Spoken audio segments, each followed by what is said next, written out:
Bem-vindo a mais um Fork Podcast. Hoje eu tô com o meu amigo Maurício Zuardi. Tudo bem? Tudo bom, cara, e você? Você é sócio executivo da Kunumi, é isso? É isso aí. Legal. Cara, vocês trabalham com inteligência artificial de uma maneira bastante profunda lá, né? Sim. Agora vocês são muito low profile lá, não são? É tudo mineiro, né? Então, você Eu sabe ia como é. perguntar se isso é um erro ou se isso é proposital, mas você respondeu. Se é tudo mineiro, é natural. É, tudo assim, mas boa parte dos fundadores é mineiro, né? E tem jeito, né? Genial, genial. Escuta, você falou que estava numa coisa de cogumelo. Qual que é essa história? Você pirou no documentário lá do Netflix? O que é o... Cara, assim, cogumelo é uma coisa que eu sempre fui meio curioso, assim, do ponto de vista gourmet mesmo, né? Sei. Mas, enfim, aí assisti aquele documentário lá e falei, caramba, é muito mais interessante do que eu imaginava, né? Então, enfim, tem aquela história que eu te falei da evolução e tal, como se diferenciou dos vegetais e dos animais, tipo, puta, que louco, né? Mas enfim, e do ponto de vista puramente gourmet, tá entre os meus não animais favoritos. Legal. Cara, então eu fiquei sabendo dessa história, você tinha me comentado disso, e aí eu falei com esse pessoal aqui, Focas, dá um take aqui, por favor. Que é o pessoal lá de Santa Catarina, cara, chama Família Caruso. Deixa eu pegar aqui, eles estão há mais de 100 anos, olha só. E eles mandaram pra mim deixa eu ver aqui o nomezinho. Eles mandaram pra mim, esse aqui é um pesto, tudo com porcini, né? Que é aquele cogumelo bem tradicional, né? Chamado o rei dos cogumelos. Esse aqui, cebola caramelizada com fungo porcini, outro é pesto, e esse aqui é a linha gourmet deles. Então tem dois aqui que a gente vai experimentar com o pãozinho italiano. E tem esse, cara, de cebola caramelizada, que nós vamos esquentar um pãozinho no forninho lá pra gente experimentar. Eu dei uma pesquisada, né, cara? Eu achei muito interessante, porque eu achei que isso aqui era fácil de ter, mas parece que esse porcini só dá no outono. Tem um negócio certo, sabe? Tem a temperatura certa, tem a umidade certa, a altitude certa. Não eu acho que só dá pra colher durante alguns dias. É um negócio bem complicado de pegar. É, a própria trufa, né? É muito doido. Eles caçam trufa, eles não É, colhem trufa. Você não sabe onde vai aparecer, né? é. Então, é muito doido. Deixa eu abrir aqui. Cara, eu falo pra todo mundo isso, mas é importante que a pessoa que vem aqui se sinta bem, tá? Então, pode pegar à vontade. Se você estiver mastigando quando eu te fizer a pergunta, a gente espera. Não se preocupe em fazer sujeira, que essa mesa é mesa maker, tá? Então ela aguenta porrada. E eu não vou te servir, tá? Você vai ficar à vontade aí. Beleza. Qual que você quer? Começa com esse aqui, ó. Tá bom, gosto quando tem opção. Enquanto você está se servindo, eu vou te fazer algumas perguntas já. Beleza. Tem uma coisa, eu acompanho, apesar da Konumi não ser muito conhecida do grande público, por esse lado mais low profile, eu acompanho você já há bastante tempo já. Uhum. E eu percebo que vocês são uma empresa um pouco diferente das empresas tradicionais, né? Por exemplo, vocês têm investimento em pesquisa base também.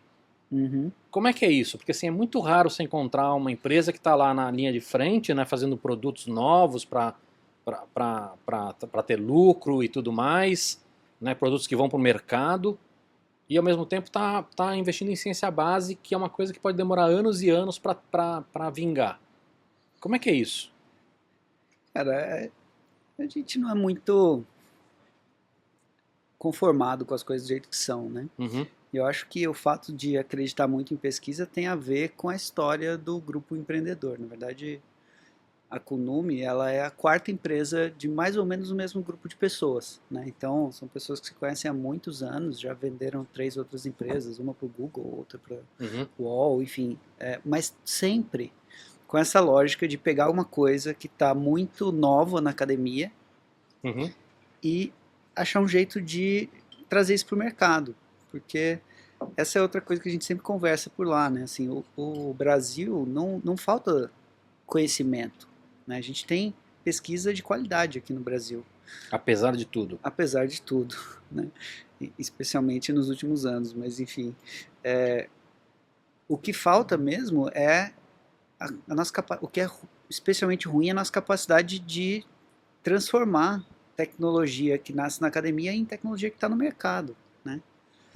Então, sei lá, acho que tem as razões históricas aqui do Brasil, a separação esquerda-direita, politicamente falando e tal, mas independente disso, a gente é muito ruim no quesito inovação, né? Então, ainda mais quando a gente vai trabalhar com uma tecnologia que não é madura, né? Você está falando de inteligência artificial como um todo. Exato. A inteligência artificial como um todo, ela está evoluindo muito rápido, né? Ela ainda tá na infância, né? A gente pode dizer assim. Na verdade, a ideia de inteligência artificial é muito antiga, né? Volta lá nos gregos, Platão, isso aqui, tá. A gente começou a aplicar mais, sei lá, 950, 960, mas passou um tempão que a gente chama de inverno, né, de machine learning, onde no começo lá o Perceptron e tal, 1950 e pouco, o pessoal ficou louco, achou que fosse resolver o mundo e é só uma tecnologia, né, não vai resolver o mundo. E que é uma coisa que tem em todas as tecnologias, né, essa esperança exacerbada, né, essa expectativa absurda, né. Sim. E aí o que aconteceu foi que teve o efeito rebote, né? Todo mundo falou, não, isso aí não funciona, não serve para nada, e ficou, sei lá, 20 anos aí com 2 centros de pesquisa relevantes no mundo insistindo na tecnologia. Você conhece aquela curva do Gartner? Sim. Aquilo acho que mostra bem isso, né? Tem o pico exagerado e depois tem o que eles chamam de calha da desilusão, que é bem isso, né? Como não mudou o mundo, isso é uma porcaria. Exato. O rebote o efeito elástico é o oposto, né? Putz, você não presta para nada, é uma porcaria. Mas você estava falando que teve duas frentes que continuaram lutando por isso. Assim, falei 2, mas que eu tenho plena clareza é de um, que é o grupo do Hinton, lá do Canadá. Que é o cara do Canadá lá, que os Estados Unidos não quis botar grana nele e o Canadá, vem querido. Exatamente, e aí ele ficou lá, puta, um tempão trabalhando, e aí teve um breakthrough importante que se chama backpropagation, que é uma técnica para corrigir os pesos de uma rede neural de uma forma mais adequada. Mas é até engraçado, né? Que mais aí, quando isso aconteceu, teve a renascença da inteligência artificial e tal, tudo isso que a gente está vivendo hoje. E aí o Hinton estava desenvolvendo uma técnica nova, cápsulas, não sei o que lá. E aí, numa entrevista, ele falou uma coisa muito engraçada, né? Ele falou assim: eu não tô confortável aqui. Eu tô acostumado quando as coisas não dão certo por 10 anos. Então, eu achei muito engraçada a frase dele. Mas isso é coisa de pesquisador, né, cara? De ciência base mesmo, né? Engraçado isso. Mas só voltando um pouco na linha de raciocínio que a gente estava, por isso é natural para a Kunume investir em pesquisa, né? Tanto porque é parte do histórico do time, quanto porque a tecnologia não está madura ainda, né? Tem muita coisa sendo descoberta, ou desenvolvida, ou melhorada, se você for ver, nos últimos anos, a quantidade de publicações científicas específicas em inteligência artificial é maior que todas as outras ciências somadas. Né? Então, assim, é um negócio que está explodindo mesmo. Então, e numa velocidade assustadora, né? Assustador. Eu sei que essas pesquisas tem muitos parâmetros. Vai comendo aí enquanto eu estou falando, você vai se babar inteiro, tá? Tem bastante óleo. Cara, eu sei que tem esses dados são sempre muito discutíveis, mas eu estava vendo uma comparação com a lei de Moore, né? Que é o padrão, né? De que as coisas dobram a cada 2 anos, ou a velocidade aumenta, ou enfim. Você tem uma série de releituras da lei de Moore, mas tem alguns caras mostrando que inteligência artificial está acontecendo isso a cada 3 meses.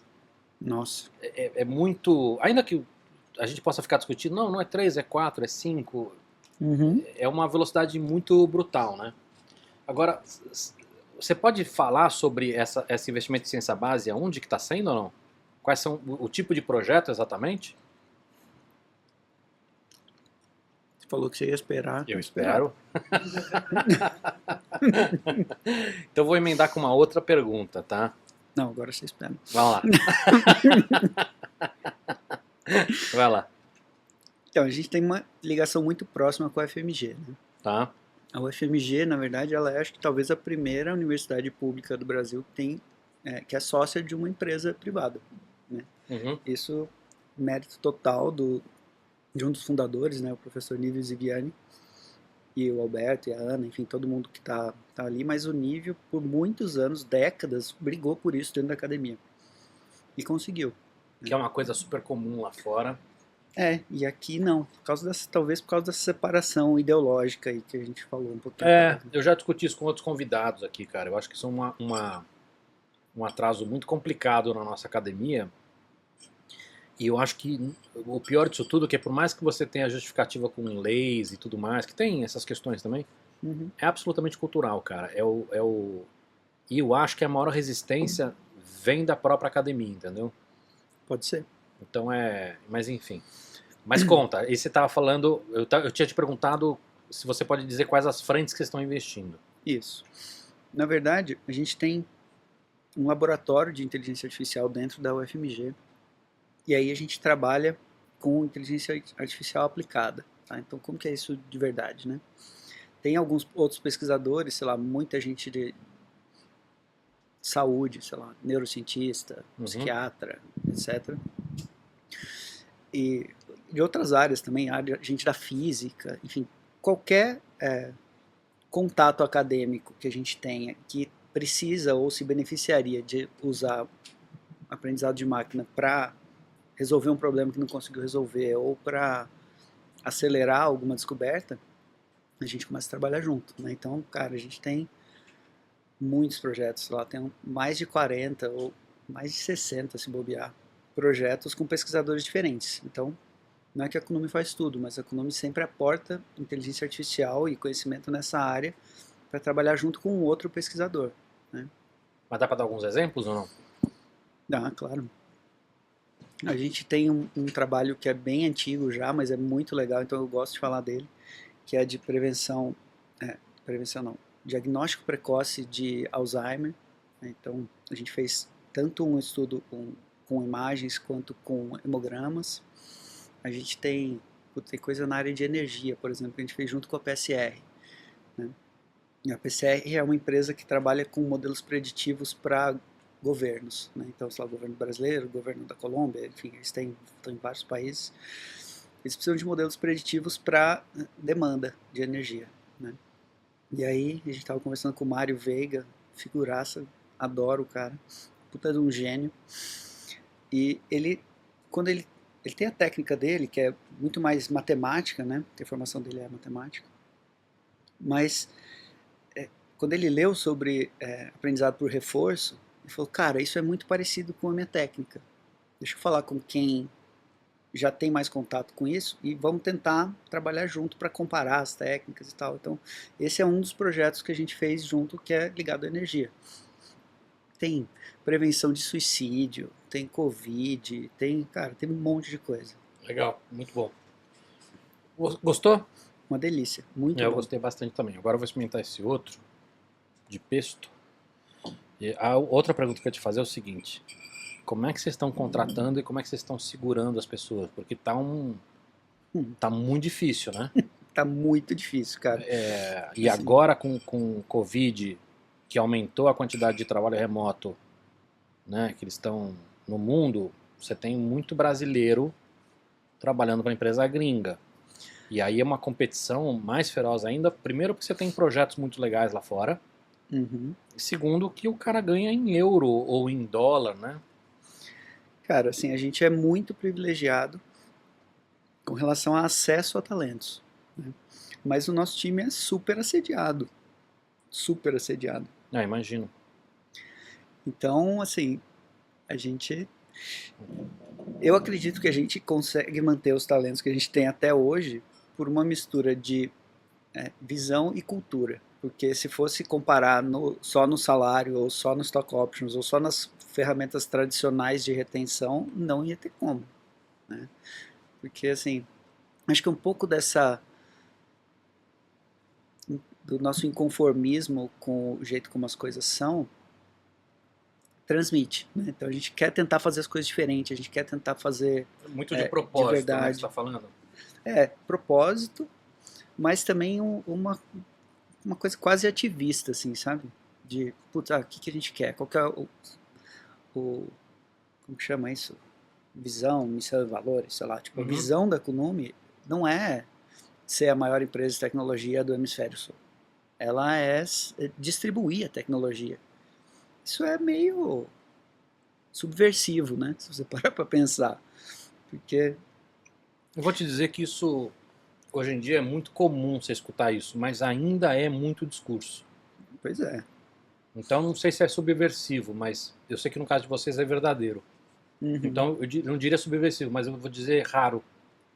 Uhum. Porque a história de entender que as empresas precisam de propósito e que os profissionais hoje, o cara que pode trabalhar na Kunumi, ele também pode trabalhar no Google, pode trabalhar na Apple, pode trabalhar no, sei lá, Netflix. Onde ele quiser. Esse cara trabalha onde ele quiser. Então, ele vai escolher outras coisas além de um bom salário ou de um bom cargo, de estar numa boa empresa. Uhum. Né? Então, esse cara vai para propósito também, né? Interessante. O que é um desafio, né? Porque como a gente tem acesso a talentos muito jovens, essa questão do propósito, ela compete com outras questões dentro, né, da pessoa. Tipo, imagina, se eu olhar para o Maurício que se formou, cara, eu não estava muito assim com propósito. Eu não ia fazer nada que eu achasse que é ilegal ou imoral ou qualquer coisa assim. Mas, cara, eu queria experimentar um monte de coisa, eu queria viver, sei lá, ter uma carreira relevante, né? Mas era outra época também, né, Maurício? Faz um tempo isso. Obrigado. Essa. Você tá velho. Não, o ponto é, cara, por mais que a gente não goste de escutar isso, mudou muito da nossa época. E a minha época não é nem a tua, tá? Não tô nem te colocando esse peso. Mas as coisas mudaram muito. Hoje a percepção que essa molecada tem é muito diferente. Eu acho que é diferente pro bem e pro mal também. Mas é mais pro bem, eu acho.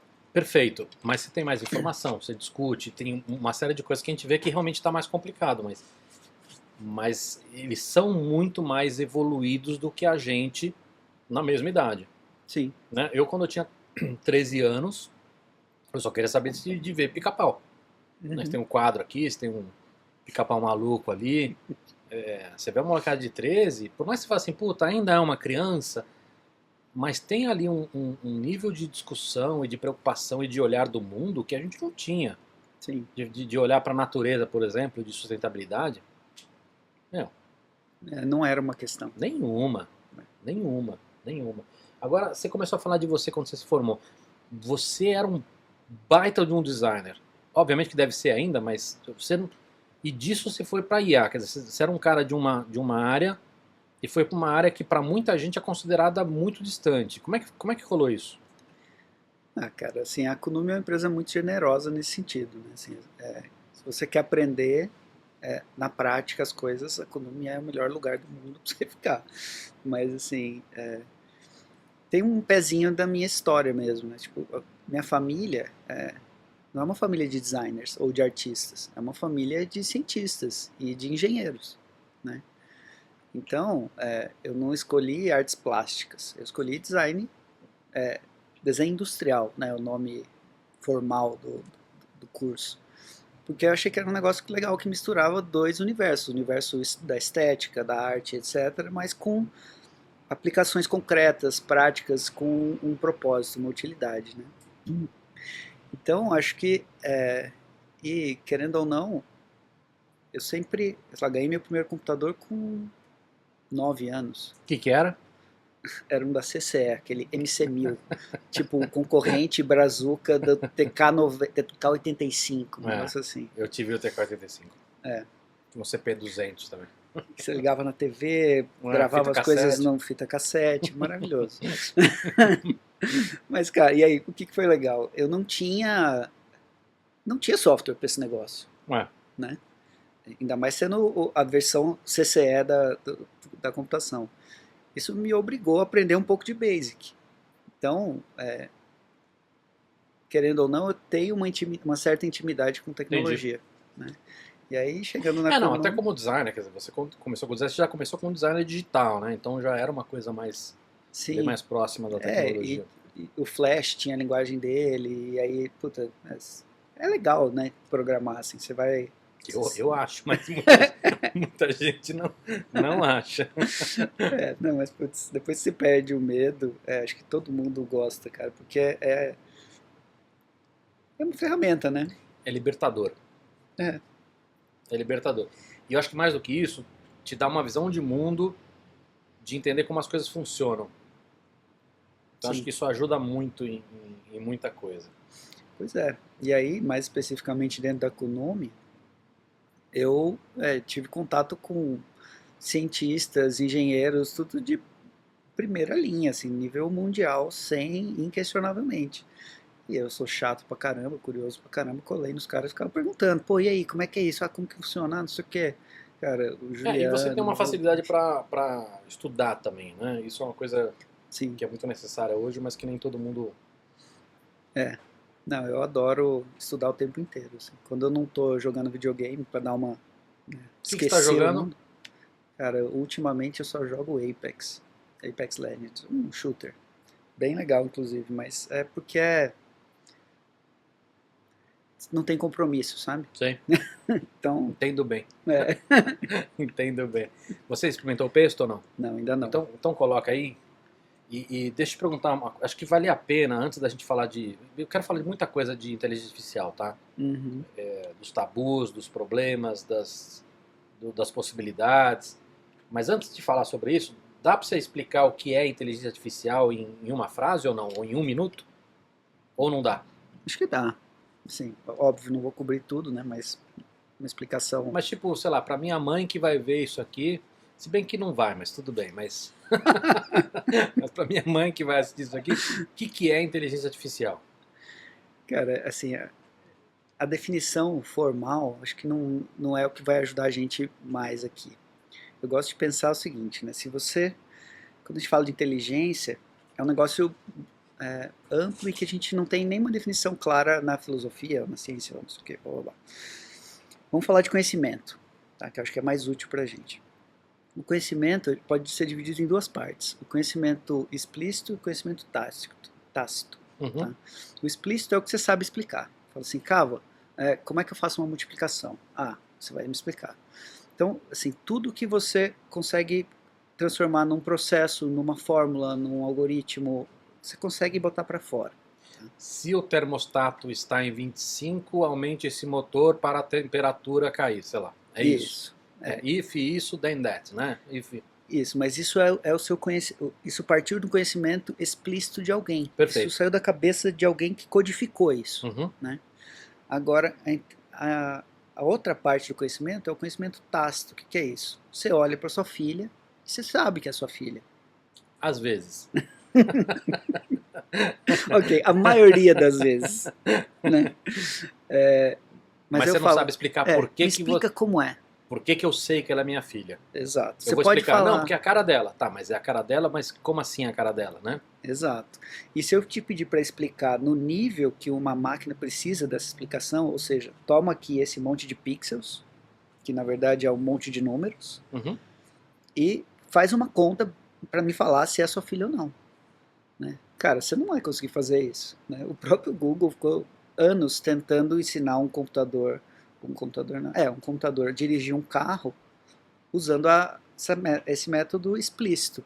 E Uhum. cara, era desculpem os pesquisadores, mas o resultado era incomparável com o que o Tesla faz hoje. É.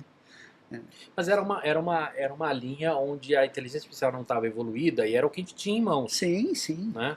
E o que a gente descobriu é que assim, cara, ia ter que colocar tantos bilhões de possibilidades que primeiro nunca ia estar pronto. E Exato. segundo, a hora que tivesse pronto, ia ter ia ser uma bagunça tão grande para atualizar, para organizar, para ver conflitos que... Imagina, cara, o Tesla, ele faz coisas incríveis hoje, mas imagina o Tesla rodando no Brasil, cara.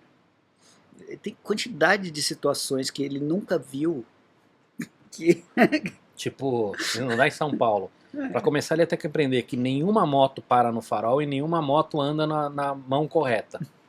Todas na contramão. Né? Isso é... Enfim. Mas tudo bem, vamos lá. Conhecimento explícito e tácito. Aí você tava falando sobre isso. Você estava falando sobre conhecimento para explicar a inteligência artificial. Gostou? Muito Bom, bom né? também, mas prefiro o primeiro. Eu gostei dos dois. É que esse aqui, cara, eu acho que ele cabe bem também com outras coisas. Tipo, sei lá, um macarrão, alguma coisa assim também. Não, os dois são incríveis, É. mas eu acho que eu, enfim, gosto mais do primeiro. O Foca já está preparando ali pra gente. Aí a gente já vai experimentar o outro também. Beleza. Mas volta lá. Conhecimento Então, explícito, tácito. Conhecimento explícito, conhecimento tácito. Agora a gente já sabe o que é cada uma dessas coisas. Uhum. Então, existe um paralelo com a computação. Então, tem dois paradigmas de computação. O primeiro a gente chama de paradigma de von Neumann, que é isso que você estava falando. Se acontecer isso, faz aquilo. Uhum. E o outro é aprendizado de máquina. O que é? São técnicas onde a máquina tem que aprender a fórmula que vai te dar a resposta. Uhum. Você tem a pergunta, você tem a resposta e você quer que ela aprenda a fórmula. Tá? Nem todo aprendizado de máquina é assim. Isso que eu falei é o aprendizado de máquina supervisionado. Mas ele ilustra bem essa diferença entre os dois paradigmas. Olha que bonitinho aqui. Consegue botar na tela aí? Olha que bonitinho. Esse aqui, ó, o prato não tá quente, mas cuidado que tá quentinho o negócio aqui. Vai lá. Pega um que eu vou pegar um também. Esse é o... Deixa eu ler aqui. Cebola caramelizada com fungo e porcini. Ô Focas, não tá com muito ganho o microfone, não? Então, um pouquinho, se vocês chegarem com o microfone um pouco mais próximos de você, eu posso baixar um pouquinho aqui. Só terminar de mastigar. Uhum.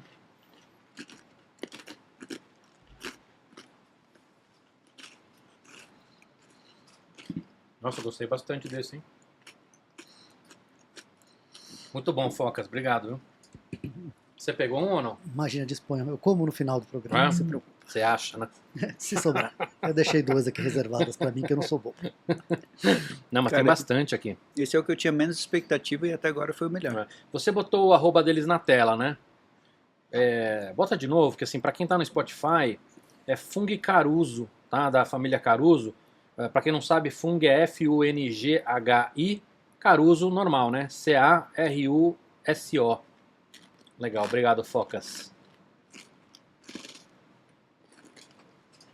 Vamos lá. Antes que você está mastigando, deixa eu comentar um negócio. Eu costumo usar várias outras maneiras de explicar a inteligência artificial que são mais conceituais. Uma delas é dizer o seguinte, falar, olha, praticamente tudo à nossa volta hoje usa código. Um carro hoje tem mais linhas de código do que um avião tinha há 10 anos atrás. E nós estamos falando da nova evolução do código. Então, por que eu faço essa explicação? Para mostrar que assim, cara, não importa o que você saiba sobre inteligência artificial ou não, até porque, como você está falando, o nome é muito ruim, né? Inteligência é um nome muito ruim, que dá entendimentos errados, etc. E tal. Até porque a gente usa muito errado isso, né? Todos os produtos são smart alguma coisa, né? E às vezes o produto é smart porque se ele simplesmente tem uma bobeira a mais, ele já é smart. Sim. Então os produtos que são smarts há 2 anos atrás vieram burros, os produtos smarts hoje daqui 2 anos vão ficar burro também, né? Então tem essa questão também cultural, enfim, e tudo mais. Mas quando eu dou essa explicação, essa é uma das explicações que eu dou, fica claro que assim, olha, não importa o que é ou o que não é, mas importa que assim, absolutamente tudo vai ter um upgrade muito considerável. Porque é um próximo estágio na programação que é realmente um salto grande. Então acho que é uma maneira conceitual. Mas agora que você mastigou, complementa lá. Você está falando de conhecimento tácito, explícito. Conhecimento tácito explícito tem uma relação direta com programação tradicional e aprendizado de máquina, né? E o aprendizado de máquina, ele, enfim, quando a gente está falando daquela renascença lá, que time do Hinton ficou um tempão trabalhando no laboratório, teve o breakthrough do backpropagation, e aí as coisas começaram a dar certo. Começaram a dar certo aonde? Né? Em reconhecimento de imagem, reconhecimento de fala, sei lá, todas essas coisas da Siri, todos os outros assistentes, seriam impossíveis sem o que a gente chama de inteligência artificial hoje. Né? Mas a gente ainda não sabe exatamente quais são os limites. Porque uma coisa que era, sei lá, uma limitação computacional do passado, ou uma limitação mesmo teórica, elas estão sendo vencidas muito rápidos, né? É aquela coisa que eu falei de a cada 3 meses, né? Então, a gente já sabe coisas que não deram certo, a gente não sabe por quanto tempo elas vão continuar não dando certo, né?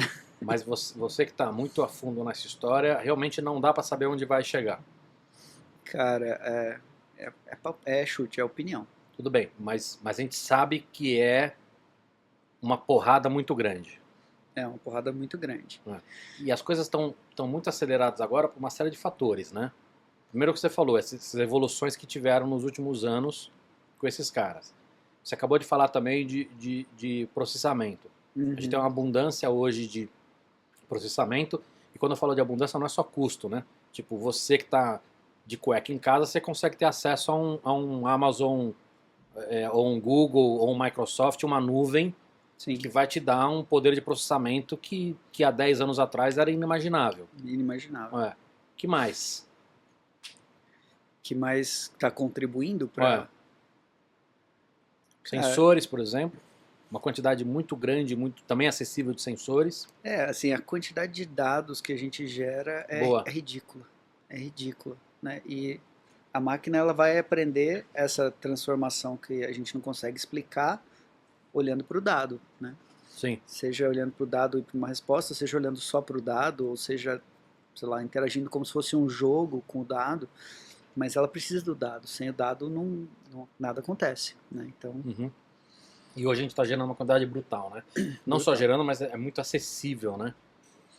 E tem uma série de ferramentas que a gente consegue acessar, inclusive pessoas, né? Tipo, não sei se a Amazon ainda tem aquele mTurk, que é um sistema que você paga para eles lá e você tem acesso a pessoas. Então, se você quiser, por exemplo, categorizar pratos de comida, você pode mandar um monte de fotos, milhões de fotos, e eles vão distribuir isso, um monte de pessoas que vão dizer isso aqui é arroz, isso aqui é feijão, né? Ganhando centavinhos de dólar por cada classificação.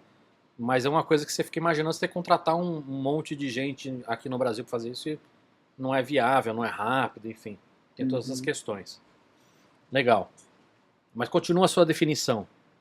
E eu queria saber o seguinte: tem muito de inteligência artificial baseado na história do cérebro, certo? Ou inspirado no cérebro. Quando a gente estava conversando lá atrás, falei do Perceptron. O que é o Perceptron? O Perceptron foi assim, vagamente inspirado no funcionamento de um neurônio. Né? Então, o Perceptron em si, ele é como se fosse um neurônio só. Quando a gente fala de umas redes neurais, a gente está falando de vários desses conectados. Né? E foi justamente isso que o Hinton facilitou. Né? Esse backpropagation permite você colocar mais neurônios e fazer com que a informação chegue de volta até a primeira camada. Tá? Mas uma coisa muito interessante do Perceptron é que originalmente ele foi pensado para ser uma máquina. E, cara, isso há muito tempo atrás, né? 1950 e pouco. E era muito doido, porque os pesos, né, falando de forma grosseira, imagina que você tem as entradas, que você converteu tudo para número, aí você tem as conexões que vão passar pelo neurônio. Né? Puxa mais o mic aqui. Obrigado, Márcio. Imagina, que vão passar pelo neurônio. Aí, cada uma dessas ligações tem um peso, que a gente vai aprender, que é isso que a gente aprende. Né? Começa aleatório, você faz a conta e vê se o resultado deu certo ou não. Se dependendo disso, você volta e vai ajustando esses pesos. Basicamente é isso. Só que no Perceptron, isso era uma máquina, cara. Então cada peso era um potenciômetro, que tinha um robozinho, um motorzinho que ajustava a posição dele para fazer esses ajustes da mesma forma que a gente faz hoje tudo digital. Mas quando você olha os primeiros computadores também era uma coisa muito doente, né, cara? A capacidade que esses caras tinham de fazer uma coisa com poucas ferramentas era... Não, você olha para o que o Turing fez, é incrível, né? Não, total. Incrível. É ridículo. Mas você consegue explicar a história de qual é a relação com o cérebro ou não? Por que a gente chama de rede neural? É só um conceito ou não? É só uma metáfora? Não, porque os neurônios, como eles funcionam, né? Ele recebe informação de vários outros neurônios, e em função disso ele vai disparar ou não. Tá? Então é nesse sentido que o perceptron é inspirado no neurônio. Mas na prática, você tem os pesos, você passa por uma função que a gente chama de função de ativação, que é uma sigmoide, é só para não ser sempre linear, e aí você conecta em outros e faz uma cadeia disso. Tá? Mas, então quando a gente está falando, é inspirado como o cérebro funciona, é inspirado nesse nível de entendimento do cérebro. Eu aposto que um neurocientista atual, ele já tem um conhecimento muito mais sofisticado do cérebro do que isso, né? Mas isso é o que o pessoal conhecia na época, e eles falaram, legal, vamos conectar várias coisas, e às vezes ele dispara, às vezes ele não dispara. Entendi. Né? Entendi. Cara, queria voltar para a Terra agora. Vocês estão trabalhando com um monte de empresa, eu já trabalhei com algumas empresas também, com implementação de IA. Eu acho que hoje está um pouco mais avançado, eu percebo que já tem muita empresa querendo trabalhar, muita empresa investindo nisso, mas queria escutar de você. Que estratégia você acha que uma empresa tinha que ter hoje para investimento em IA? Ou um passo para trás, as empresas deveriam ter uma estratégia para IA? Olha, eu acho que sim, né? Assim, na minha opinião, eu sou super enviesado, porque, né? Não, claro. Tudo bem, mas eu não sou. Eu te digo que sim. Porque é o que a gente falou, é uma porrada, isso vai ter impacto em tudo, e vai ter um impacto muito grande em todas as indústrias. Sim. Né? Então, eu acho que sim também. Mas você diria para uma... Se eu sou um diretor de uma corporação, não importa se é uma pequena, média ou grande, até quero saber se faz diferença na tua visão. Eu chego para você e falo assim, Maurício, me falaram que você é um cara aí que trabalha numa empresa, vocês trabalham bastante com IA, como é que eu deveria olhar para isso? Como é que eu deveria investir nisso? Tá. Acho que a primeira coisa que eu diria é assim, saiba que IA é uma coisa que está se transformando muito rápido. E toda aplicação de machine learning, mesmo as aplicações comerciais de machine learning, elas começam como um experimento. Porque alguém tem uma pergunta que está mais ou menos, está melhor ou pior definida do ponto de vista matemático, e tem uns dados que a gente nunca viu, né? Ou nenhuma empresa viu antes de começar a trabalhar. Então, assim, eu não sei da qualidade do dado, eu não sei da quantidade do dado, eu não sei do poder preditivo que o dado tem para responder aquela pergunta. Ou seja, você não sabe se aquela pergunta é viável ser respondida através de IA. Não, imagina que, não só isso, né? Imagina que eu coletei um monte de dados de agricultura. E eu quero responder uma pergunta que tem mais relação com o movimento do mercado do que com a agricultura em si. Né? No mundo de negócios, essas coisas não são 100% separadas. Então, sei lá, se você olha para uma empresa que produz celulose, pode ser que o modelo preditivo mais útil para ela não tenha a ver com a plantação, e sim com o dólar. Né? E aí pode ser que ela não tenha o dado do dólar. Então, um exemplo meio esdrúxulo aqui, mas é só para ilustrar isso. E aí, assim, a recomendação que eu daria é essa. Assim, a primeira coisa que os tomadores de decisão precisam entender é que tem um risco inerente, um risco de projeto mesmo. Pode dar certo, pode não dar certo por questões técnicas, pela qualidade do dado, Focus. pelo tipo de pergunta. E isso é muito... que a gente vê com muita frequência é uma aversão a risco. Especialmente no Brasil. Não diga. Mas vamos lá, deixa eu te ajudar, tá? Primeira coisa, tem um risco. Minha opinião, e não é só a minha, de muita gente séria, o risco e o custo de não entrar é maior ainda. Sem dúvida. Você falou, ainda não está bem resolvido, eu não lembro qual a expressão que você usou. Já escutei isso algumas vezes. Então melhor esperar amadurecer um pouco mais. Cara, tá tão rápido. Eu acho que qualquer pessoa que trabalha com inovação tem que ler o livro do Clayton Christensen, né, O Dilema da Inovação. Para mim é um dos melhores das últimas 2, 3 décadas. E lá ele explica muito bem isso, né? Se você esperar, você tá lascado, você vai ficar de fora, você vai cair. O custo né? de oportunidade gigantesco. Não, e o pior, de risco também, né? Uhum. Porque o impacto vem de fora do seu mercado, vem de outras indústrias, enfim, a gente tem, sei lá, quantos exemplos hoje meio que são tão usados que são até meio bobos de falar, né? De Apple com música, com a Apple, só a Apple já movimentou 5, 6 indústrias diferentes aí. Mas mas vamos lá, então o que você estava falando é um experimento, por mais que tenham muitos resultados positivos e reais. Então, uma das conclusões que eu tenho do que você está falando eu não posso apostar as minhas fichas num único experimento. Exato. É a mesma coisa, cara, que você... se você olha para uma carteira de investimentos, você não vai botar todas as suas reservas numa coisa só. Você A não vai ser que misturar. seja Bitcoin. Bom, aí... aí tamo junto. Mas... depois, essa é outra história. Depois a gente entra nela, porque senão a volta vai ser grande. Mas assim, se você está olhando para ações normais, você vai ter... Sim, você tem que diversificar para diluir o seu risco. Exato, e é muito importante o engajamento da organização, né, nessa transformação. Porque no fundo, imagina que eu tenho um modelo preditivo perfeito. Ok. Tá? Se eu não mudar nenhum processo, como eu vou extrair valor? Então eu vou ter que mudar um processo que tem dentro da empresa. Alguém ia lá, fazia isso, ou contratava uma empresa terceira, ou tinha uma máquina que fazia uma parte, não sei. Alguma coisa do processo vai mudar. Porque você está falando de corporações que já têm um processo que já funciona. São empresas, de certa forma, bem-sucedidas. Se elas estão querendo usar IA para melhorar, ela vai ter que melhorar um processo, inclusive um processo que já está bom. Ela vai ter que mudar um processo, né? E esse é o ponto. E aí, no fim das contas, a gente está falando de convencer pessoas de que aquilo tem valor. Porque imagina, eu chego para você e falo assim, não, Cava, relaxa, você fez...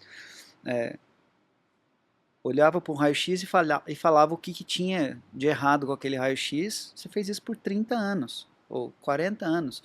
Aí eu vou te falar que uma máquina vai fazer a mesma coisa melhor que você provavelmente não vai acreditar. E aí você tem duas outras questões, né? Primeiro você não pode falar isso, que você não tem essa certeza, né? Então assim, olha, nós vamos tentar, porque talvez ela consiga fazer, mas tem um outro problema nessa história, que não é exatamente um problema cultural, é um problema humano, né? Se essa máquina fizer isso, para que eu sirvo? Pois é, e essa é uma ótima pergunta, porque se você parar para pensar, não vou falar que o cara não serve para nada, muito pelo contrário. Me fala um profissional que você conhece que está com tempo ocioso.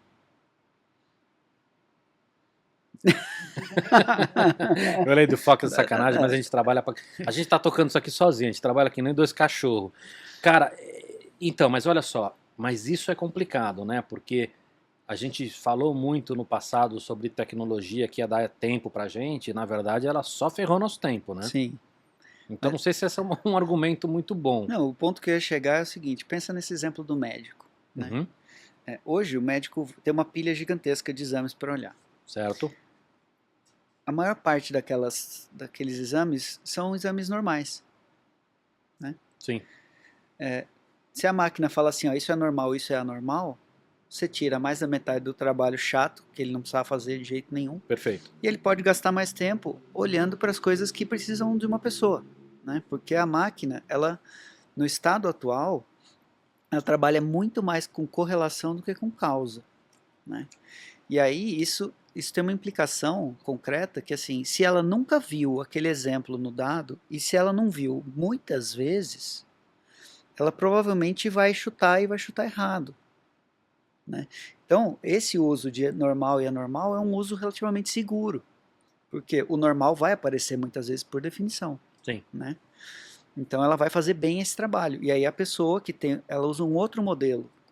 A gente costuma usar modelos causais, quando a gente vai ter os nossos próprios, fazer as nossas predições, né? Então, sei lá, quando tá vindo para cá, você sabe que furou um pneu, beleza. Você fala assim, tá bom, então o atraso do Maurício é porque furou um pneu. Isso é um... Que é uma desculpa horrível, porque não fura mais pneu hoje em dia. mas amigo é assim, cara, mente um pro outro, é terrível. Mas... Eu vou querer falar sobre causar e tudo mais, mas eu queria voltar um passinho para trás. Eu fiz uma pergunta lá que era, tá, entendi. Faz sentido do que a gente está falando de uma grande empresa. E uma média e uma pequena empresa? Esses caras estão lascados, meu?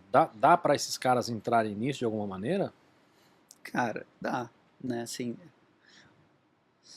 se ele tiver alguém com essa aptidão e com vontade de aprender, tem muita coisa também disponível para você aprender. Óbvio, você vai demorar mais tempo, você vai fazer mais besteira, você vai cometer os erros que uma empresa mais que já faz só isso não cometeria. Mas não é impossível. Ao mesmo tempo, tem muitas iniciativas de democratização de inteligência artificial, né? Então, você vê algumas empresas com produtos de AML, Automatic Machine Learning. A própria Kunumi tem um take nesse sentido. Então, assim, como a gente estava falando com os dados, né? Cara, não adianta. Se todo mundo resolver virar cientista de dados do planeta, a gente ainda não consegue trabalhar todos os dados que a gente está gerando, né? Então, de algum jeito, a gente vai ter que automatizar isso, né? O próprio trabalho de criação de inteligência artificial. Então, hoje, ele ainda passa muito por habilitar novos públicos ou criar ferramentas mais intuitivas ou que demandam menos especialização, né? Então, eu acho que para as pequenas e médias, a maior esperança está por aí. Porque... Entendi. Agora você estava falando de correlação e de causa, né? Acho que na hora de escolher, seja uma pequena, média e grande empresa, na hora de escolher o que esse cara vai fazer, porque dá para você colocar a inteligência artificial em praticamente tudo. Quem que é esse cara que você está falando? Uma corporação, não importa o tamanho dela, mas ela vai ter que falar assim, pô, vou investir em A e vou investir em algumas frentes. Ainda assim, uma corporação pode escolher 1 milhão de frentes para investir. Ela vai ter que escolher, pô, vou pegar essas primeiras 10 aqui. Uhum. Queria que você falasse a questão de correlação e causa, porque acho que talvez seja um filtro muito relevante na hora desse cara escolher o que vai fazer, certo? Sim. Então vamos lá. Um exemplo bem didático de correlação e causalidade é a quantidade de guarda-chuvas abertos e se está caindo água do céu ou não. Tá? Quando você vê um deles, você costuma ver o outro. Uhum. E quando a gente está falando de observação, geralmente a gente está falando de correlação. Tá? Agora, quando eu penso em causalidade, eu tenho que pensar de outro jeito. Eu penso assim, se eu fizer as pessoas abrirem o guarda-chuva, por exemplo, galera, abre o guarda-chuva aí.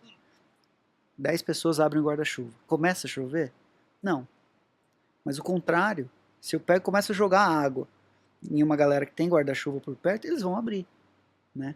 Então, essa é a diferença maior entre correlação e causalidade. Esse é um exemplo bem ilustrativo e bem caricato. Apesar de ser um exemplo que parece idiota, quando você está olhando dados... Não, eu adorei o exemplo. Mas assim, quando você está olhando dados, você não sabe, não é tão óbvio assim. Sim. Né? É que você deu um exemplo que é óbvio, mas não é tão óbvio assim. Você não sabe, não é guarda-chuva e chuva. E aí você não consegue dizer, por exemplo, pô, se o dólar aumentou ou se o metro quadrado faz diferença no valor da... Enfim. Cara, tem milhões de perguntas de negócio. Geralmente as que mais chamam a atenção do time de negócios são perguntas ligadas à causa. Então, por exemplo, qual foi o impacto da minha campanha de marketing nas vendas? Você tem que comparar dois mundos. Um mundo onde você fez a campanha e um mundo onde você não fez a campanha. Só que o mundo que está no dado é só um dos dois. Né? Porque uma coisa é você fazer um teste AB, né? Porque você vai lançar uma campanha e você pode testá-la em grupos diferentes. Não, e o teste AB é o que eu falei. Você separa de antemão dois mundos que são comparáveis. Não, Em um isso. você faz a intervenção, no outro não. Mas quando você está falando de pegar uma empresa e falar assim, eu tenho dados de marketing dos meus últimos 20 anos, então vamos usar IA para descobrir a campanha perfeita. Isso. Aí o que você está falando é, putz, cara, não dá, porque como é que eu vou ver se aquela campanha que foi um sucesso há 3 anos atrás, por que ela foi sucesso? Porque eu não tenho um grupo de base para poder fazer essa comparação. Exato. E a quantidade de parâmetros não só é imensa, como você não tem esses parâmetros. Porque de repente ela fez sucesso porque tinha uma moda na cultura da região, que por algum motivo aconteceu isso e aquilo estava bombando, e ninguém tinha feito antes, enfim. Exatamente isso. Assim, e você fala, putz, mas tá bom, então você está falando até agora que IA é um negócio incrível, que é super poderoso, mas que não consegue responder uma pergunta boba dessa. Não é uma pergunta boba, né? Essa que é a questão. Ela parece boba porque a nossa cabeça já pensa desse jeito. Tem um cara, que se eu não me engano, o Whittaker, eu não vou lembrar o nome dele, até porque nunca ninguém descobriu se essa frase é dele mesmo. E que diz o seguinte, que ele falava, metade da minha verba de marketing é jogada fora. E ele fala, o problema é descobrir qual metade. E é bem isso. Agora, mas vamos lá, você falou alguns exemplos do que para que não serve, né? Ou o que não daria para responder. O que dá para responder? Cara, o que dá para responder são todas aquelas coisas que a gente não consegue explicar, mas a gente consegue saber, né? Então, reconhecimento de face, reconhecimento de voz, dirigir carro, fazer diagnóstico de doenças que a gente não entende exatamente, por exemplo, Covid, né? A gente tinha uma pesquisa em andamento com hemograma e Alzheimer. Aí explodiu a pandemia. A gente falou, cara, a gente precisa fazer alguma coisa. Beleza. Vamos tentar aplicar essas técnicas, só que mudando o alvo, né? Ou seja, no lugar de Alzheimer, vamos olhar para Covid. E nem a comunidade científica sabia exatamente como o Covid funcionava, quais eram os mecanismos e tal. E a gente conseguiu resultados incríveis, que assim, só com hemograma, a gente tem praticamente a mesma acurácia e precisão e etc., todas as métricas de um PCR, entendeu? Com a vantagem de ser muito mais barato, muito mais rápido, né? E disponível no mundo inteiro. Exato. Porque os exames, a gente teve muito problema na época, né, de chegar ao exame. Exato. Isso é uma coisa que a gente fez em parceria com o Grupo Fleury, que foi super legal. Isso está sendo aplicado ou não? Isso foi aplicado, não foi vendido ainda. Legal isso. O que eu acho legal pra cacete nessa história é que este conhecimento acelera muito para próximas doenças. Sim. É óbvio que isso não vai funcionar para todas as doenças, mas esse passo que vocês deram com esses dados, vocês conseguem de repente, vocês não partem do zero amanhã para outros problemas similares. A gente vai talvez começar a olhar para exame de sangue, conseguir identificar um monte de outras coisas que a gente não identificava hoje. Sim. Sem dúvida. E tem muitas coisas parecidas, por exemplo, repropósito de drogas. O que é isso? Tem um monte de medicamento disponível. Eles já passaram por todos os trâmites, teste de toxicidade, aprovação no FDA, aprovação na Anvisa. Perfeito. Um monte de coisas. Que a gente já sabe que dá pra gente, né? As pessoas podem consumir aquilo. Só que a gente não sabe se funciona para Covid ou não. Né? Só que a lista é tão grande que não dá para você testar todos. Você tem que ter um ranking. A máquina também é muito boa para fazer esse tipo de coisa. Então eu falo assim, me sugere as drogas que você acha que tem mais... Ela não vai dizer qual vai funcionar, mas ela fala, cara, a chance começa por essas aqui. Dessa aqui testar essa aqui é mais... Pô, legal isso. Porque isso poupa um tempo absurdo. Sim. E tem, assim, é complicado, né? Porque é o que eu estava falando lá no começo. Pode ter outras aplicações que a gente não pensou. né? E sabe, quando você me fala, puta, quais são os exemplos para que isso é bom, eu prefiro dar a resposta genérica. Então, assim, é bom para tudo que a gente não consegue explicar, a gente tentar minerar conhecimento tácito usando a máquina. Mas já tem sido usado para muitas coisas interessantes, né? Por exemplo, manutenção preventiva de equipamento. Sim. E entender, por exemplo, quando aquele equipamento vai dar pau ou não. Uhum. Assim, cara, dá uma olhada nesse equipamento porque ele vai dar pau. E que talvez se pegasse aquele velhinho que trabalha com aquele equipamento há 40 anos, ele só de ouvido ele sabe quando vai dar meleca. Sim. Não, que tá trepidando, porque tá com cheiro, porque tá fazendo um barulho. Uhum. Ele sabe. Não Sim. sabe explicar por quê, mas ele sabe que vai dar pau. Exato. E com o IA você consegue pegar log, barulho, ruído, temperatura, um monte de outras coisas e falar assim, cara, a chance desse, visto o histórico, a chance desse equipamento dar pau daqui a um mês é muito grande, faz uma manutenção preventiva. Exato. Vocês estão fazendo exatamente isso, só que com pessoas. A gente faz isso com pessoas e com máquinas. A gente tem os dois projetos. Tudo bem, mas de pessoas é mais legal. Assim, eu acho que os dois são legais, cara. Porque você é nerd. É verdade. Não, mas esse exemplo que eu estava falando da repropósito de drogas, ele é interessante porque ele ajuda a explicar soluções um pouco mais sofisticadas. Então, você olha para o AlphaGo, por exemplo. Né? Todo mundo fala assim, nossa, que incrível, né? Uma máquina ganhou de um humano em mais um jogo. Uhum. Mas, cara, por trás disso tem um monte de questões matemáticas e computacionais que são super sofisticadas. Sim, ele é extremamente mais complexo do que o xadrez. Se você pensar assim, o tabuleiro começa sempre de um jeito, no xadrez. Certo? Né? E aí você tem uma certa quantidade de peças que você pode mover como o primeiro movimento. Cada uma dessas é como se fosse um ramo na A não árvore. ser que você esteja jogando com um pombo. Exato. Mas a questão é que isso vai formando, se você ficar imaginando todas as possibilidades, essa árvore ela é gigantesca. A árvore do Go, ela é assim, muitas vezes maior. A quantidade de possibilidades maior que a quantidade de átomos no universo. Né? Então não dá para uma máquina, nem uma máquina super rápida, avaliar todas. O que o Google fez? Ele conciliou dois sistemas.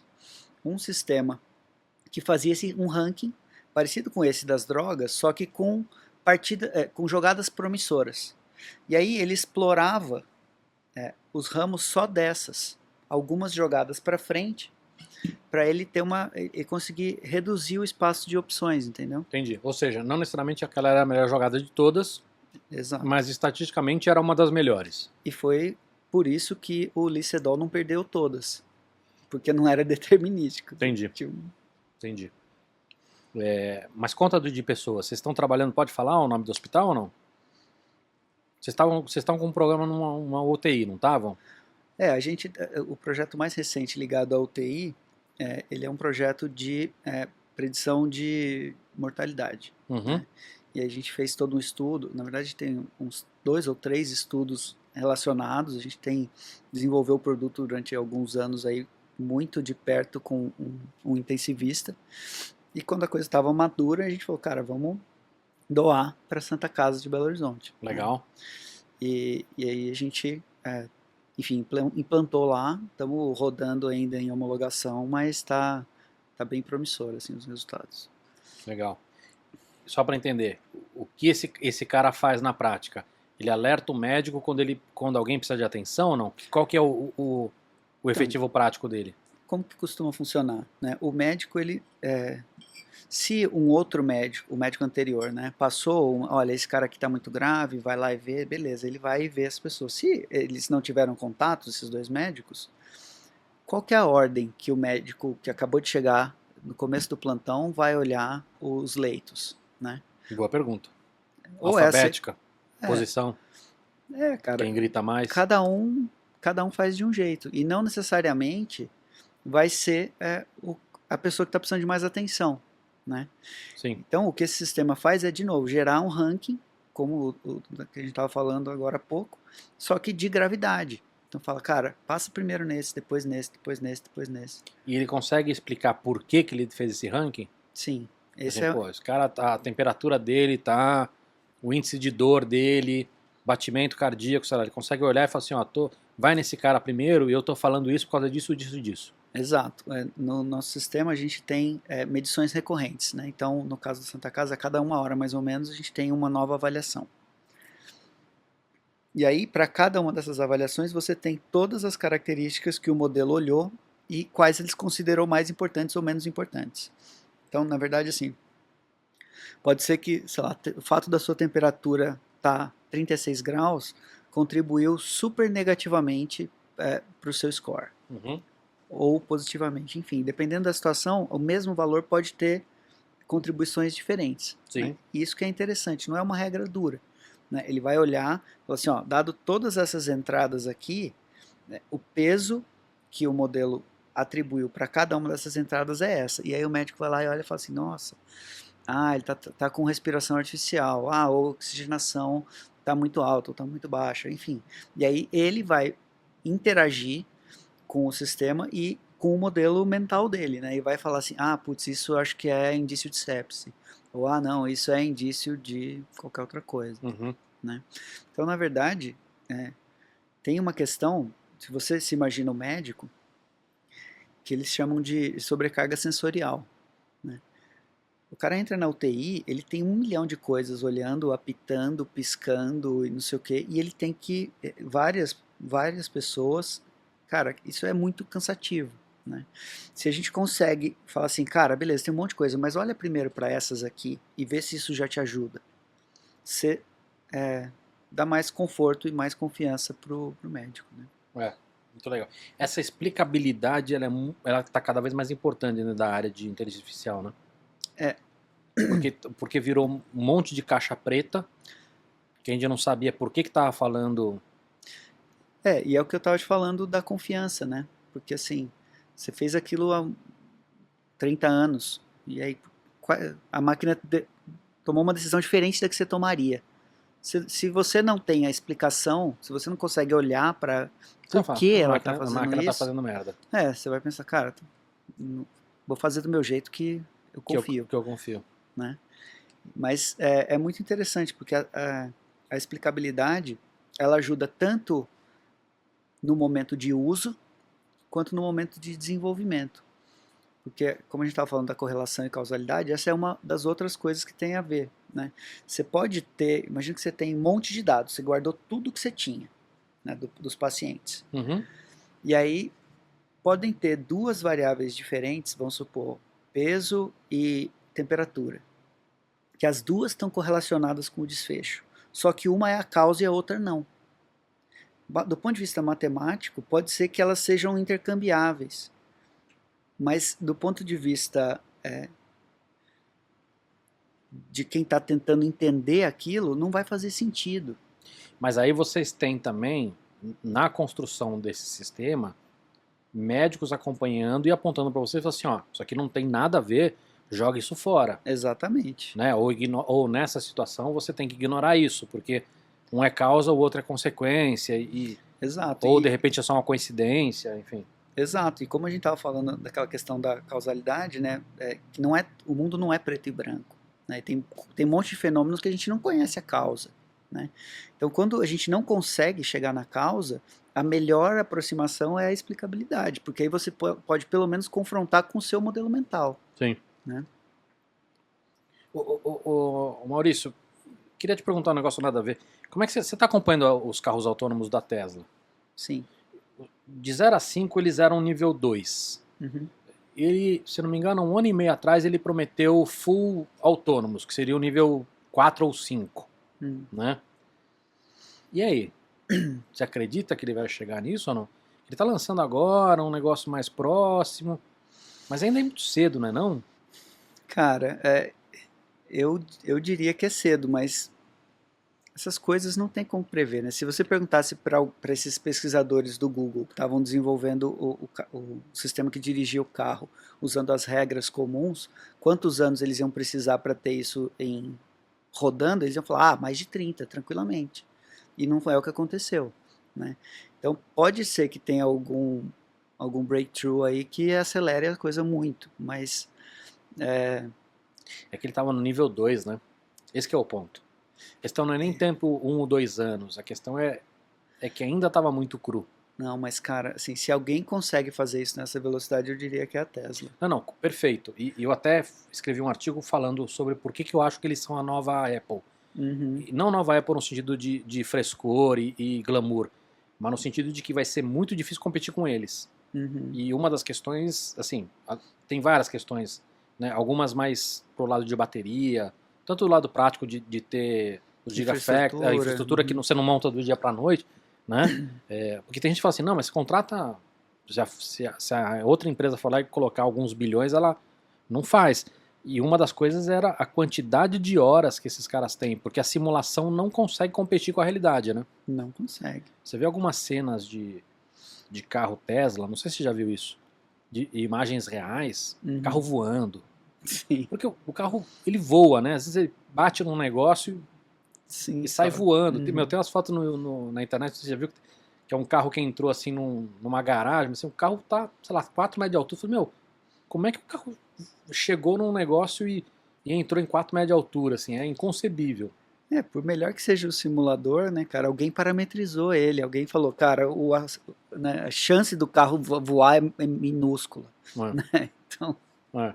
Agora, tem uma outra coisa também, né? Quer dizer, talvez ele chegue em autônomo, em full autônomo, mas só para uma região, né? pois é, aí, O que limita, o que facilitaria muito para entregar esse totalmente autônomo. Que é o que você falou, puta, vem pro Brasil aqui, é outra história, né? exato, cara. Mas assim, quando eu tava falando da vantagem competitiva da Tesla, é a questão da frota, cara. Mas isso que eu tô falando, a quantidade de horas, eles estão com mais de 1 milhão de carros, a quantidade de horas que eles têm corridas e todo dia correndo, não dá para competir mais. Não, e ela é ativa. Vamos supor, o Carpac lá, o Carpath tá lá fazendo um modelo novo. E ele fala assim, cara, esse modelo tem problema para detectar placa de pare parcialmente coberta. Uhum. Ele pode disparar um comando e falar assim, frota, eu quero todas as fotos de placa de pare parcialmente cobertas. Né? E aí ele leva isso para algum outro sistema para fazer classificação e boas. Exato. É. Assim, ele tem uma capacidade de gerar dado rotulado, dado de qualidade muito maior do que os competidores. E tem uma outra coisa também, né, que algumas pessoas ignoram. O tipo de inteligência artificial que é usado para esse tipo de coisa é por reforço. Ou seja, ele vai precisar estar em constante, vai demorar um bom tempo até que você fala assim, não preciso mais mexer nisso. É uma mistura, na verdade, né? Ele tem vários sistemas. Sei lá, tem um sistema que está identificando coisas. Tem um outro sistema que pega essas coisas identificadas e tenta tomar uma decisão. Tem uma série de sistemas que estão rodando ao mesmo tempo, né? Essa questão do reforço pode ser... toda hora ele pede para você voltar a dirigir. Por quê? Toda vez que ele tenta ir para um lado e você corrige, você Sim. está dando informação, né? É. Então, Agora, eles optaram de não usar o LiDAR, né, por ser muito custoso e porque a imagem é muito melhor. Mas é também uma decisão também polêmica, não é?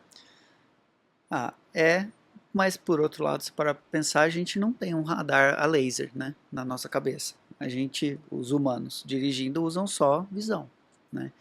Então acho que foi meio por essa questão, assim, sabe? Cara, o sistema de visão, o ganho que a gente tem usando um sistema que é caríssimo, ele é marginal e é situacional. Ele funciona muito bem na neblina ou funciona Sim. muito bem não sei aonde. Mas até parece que eles têm outros sensores, né? Sim, tem vários sensores. É. Então provavelmente é sempre um custo-benefício, né? Às vezes não valia a pena. É. Era melhor ter mais carro rodando, coletando mais dados, fazendo um sistema melhor para todo mundo, do que fazer mais caro o carro e... Não, acho que nesse sentido ele está fazendo certinho, né? Até a estratégia dele de vou lançar algo mais caro, que vai subsidiar algo mais barato, que vai subsidiar algo mais barato, que vai subsidiar algo mais barato. Uhum, Né? Então, hoje o preço que ele está vendendo de carro já é assustadoramente baixo, sim. ainda que seja mercadologicamente um pouco alto ainda, já é assustadoramente baixo para o que ele está entregando, né? Sim. Maurício, emprego. Para qualquer lado que a gente vá, seja universidades pelo mundo inteiro fazendo pesquisa séria, consultorias no mundo inteiro fazendo pesquisa séria, né? Lá em Davos os caras sempre falam sobre isso, e a notícia que vem é inteligência artificial vai comer uma quantidade de empregos absurda. Tem lugar que fala que é 70%, tem lugar que fala 85%, tem lugar que fala 90%. Não importa se esses caras estão certos ou não, porque mesmo se esses caras tenham errado muito longe, uma taxa de desemprego de 10 já é alta. Uhum. Se virar 40, já é uma catástrofe. Sim. E aí? Cara, e aí que não tem resposta, né? Na verdade, o que na verdade tem muitas respostas. Então, por exemplo, o primeiro questionamento que eu acho interessante é: o trabalho é a sua vida? Mas você não está indo muito longe? O Harari fala sobre isso. Uhum. E ele fala um negócio muito interessante que é, a partir do momento que você talvez não tenha mais emprego no futuro, qual é o seu propósito de vida? Porque tem muita gente, eu conheço muita gente, você deve conhecer muita gente, Focas deve conhecer muita gente, que o propósito de vida do cara é o trabalho. Ele talvez até não saiba sobre isso, mas se o cara perde a profissão e o emprego, ele não sabe quem ele é. Uhum. Eu entendo o que você está falando. Mas isso é porque a gente ensinou, né? Já lá, muitas gerações. Tudo bem, mas eu estou falando de uma coisa mais prática. Antes de chegar nessa história de propósito, o cara que não vai ter comida na mesa, ele não vai estar preocupado, eu não sei quem eu sou. Ele vai estar preocupado, eu tô sem emprego, Sim. não tenho grana para comprar comida. Uhum. A primeira pergunta é, você acha que é catastrófico assim? Cara, depende de como a gente optar fazer, né? Porque assim, Gente quem? a gente coletivo de pessoas tomando decisão. Tamo bem. Não, por quê? Brasil? Governo? É, Tamo bem. Tá resolvido, Focas. É só a gente tomar uma boa decisão Já vou dormir coletiva. bem essa noite agora. não, mas falando sério, cara, pensa o seguinte, ó. Se eu tenho o trabalho chato, ou perigoso, ou como isso é indigno, Uhum. né? Por exemplo, eu trabalho numa mina de carvão. Exato. Uhum. O dia que tiver robô para fazer isso, a gente Lindo, mas você tá vendo o copo meio cheio. meio Eu tô cheio. falando do copo meio vazio. Eu tô falando, por exemplo, do advogado. Que quando a gente fala disso, muita gente pensa assim, Mas advogado tudo bem.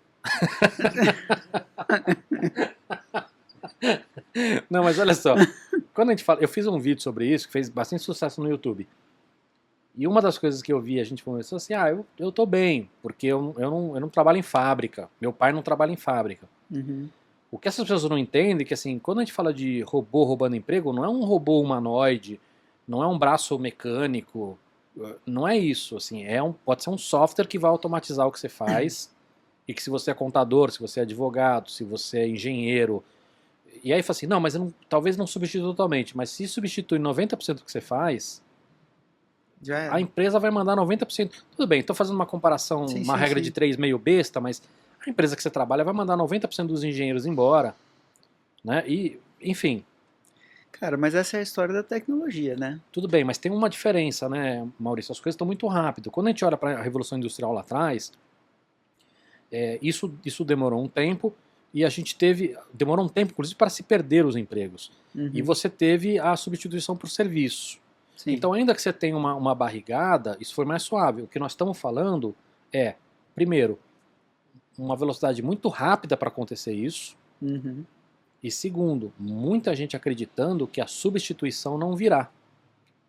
Porque como a inteligência está avançando ainda mais, até os novos empregos que surgiriam seriam substituídos. Sim. Cara, isso pode acontecer, né? Isso pode acontecer, mas eu não vejo tão catastrófico. Pensa o seguinte, quanto tempo demorou para surgirem YouTubers? Depende do que você está falando. A resposta pode ser muito pouco tempo Uhum. ou muito tempo. Qual que é o seu parâmetro, entendeu? Se você está falando assim, do começo da internet, aí é muito pouco tempo. Uhum. Não entendi seu ponto. Não, o meu ponto é, toda vez que a tecnologia ela transforma o cenário, Ok. né? e a gente vai se dedicando a atividades cada vez ou mais supérfluas ou mais complexas. Tá? Tá? Então, olha, pensa, volta lá no caçador-coletor ou no primeiro fazendeiro. Uhum. 90% do tempo do cara era ralar, cavar o chão, pegar praga, espantar bicho. Ele não tinha tempo para se dedicar a outras atividades, né? E foi justamente a tecnologia que deu mais tempo para ele se dedicar a outras coisas. Ele ocupou esse tempo e ele não ficou ocioso, né? Então essa é um pouco daquela do que você estava falando, que é a promessa que a tecnologia dá Uhum. mais tempo. Ela dá mais tempo, só que como está todo mundo meio que competindo, né, no mundo que a gente tem hoje, o seu tempo livre você vai usar para investir em você mesmo, geralmente em conhecimento ou qualquer outra coisa, Uhum. né? Então é meio que um ciclo virtuoso ou vicioso, não sei ainda dizer com certeza, mas É assim, eu acho que a grande questão aí não é a gente decidir se vai acontecer ou não, uhum, porque a gente não sabe. É. No final é só uma opinião. sim, Acho que a grande questão é a gente entender algumas coisas. Então, por exemplo, como é que a gente se prepara para isso? Né? E aí uma das perguntas mais comuns de aparecer é: aonde que o ser humano é melhor do que o computador? Ou que a máquina? Ou que a inteligência artificial? a máquina não faz julgamento hoje.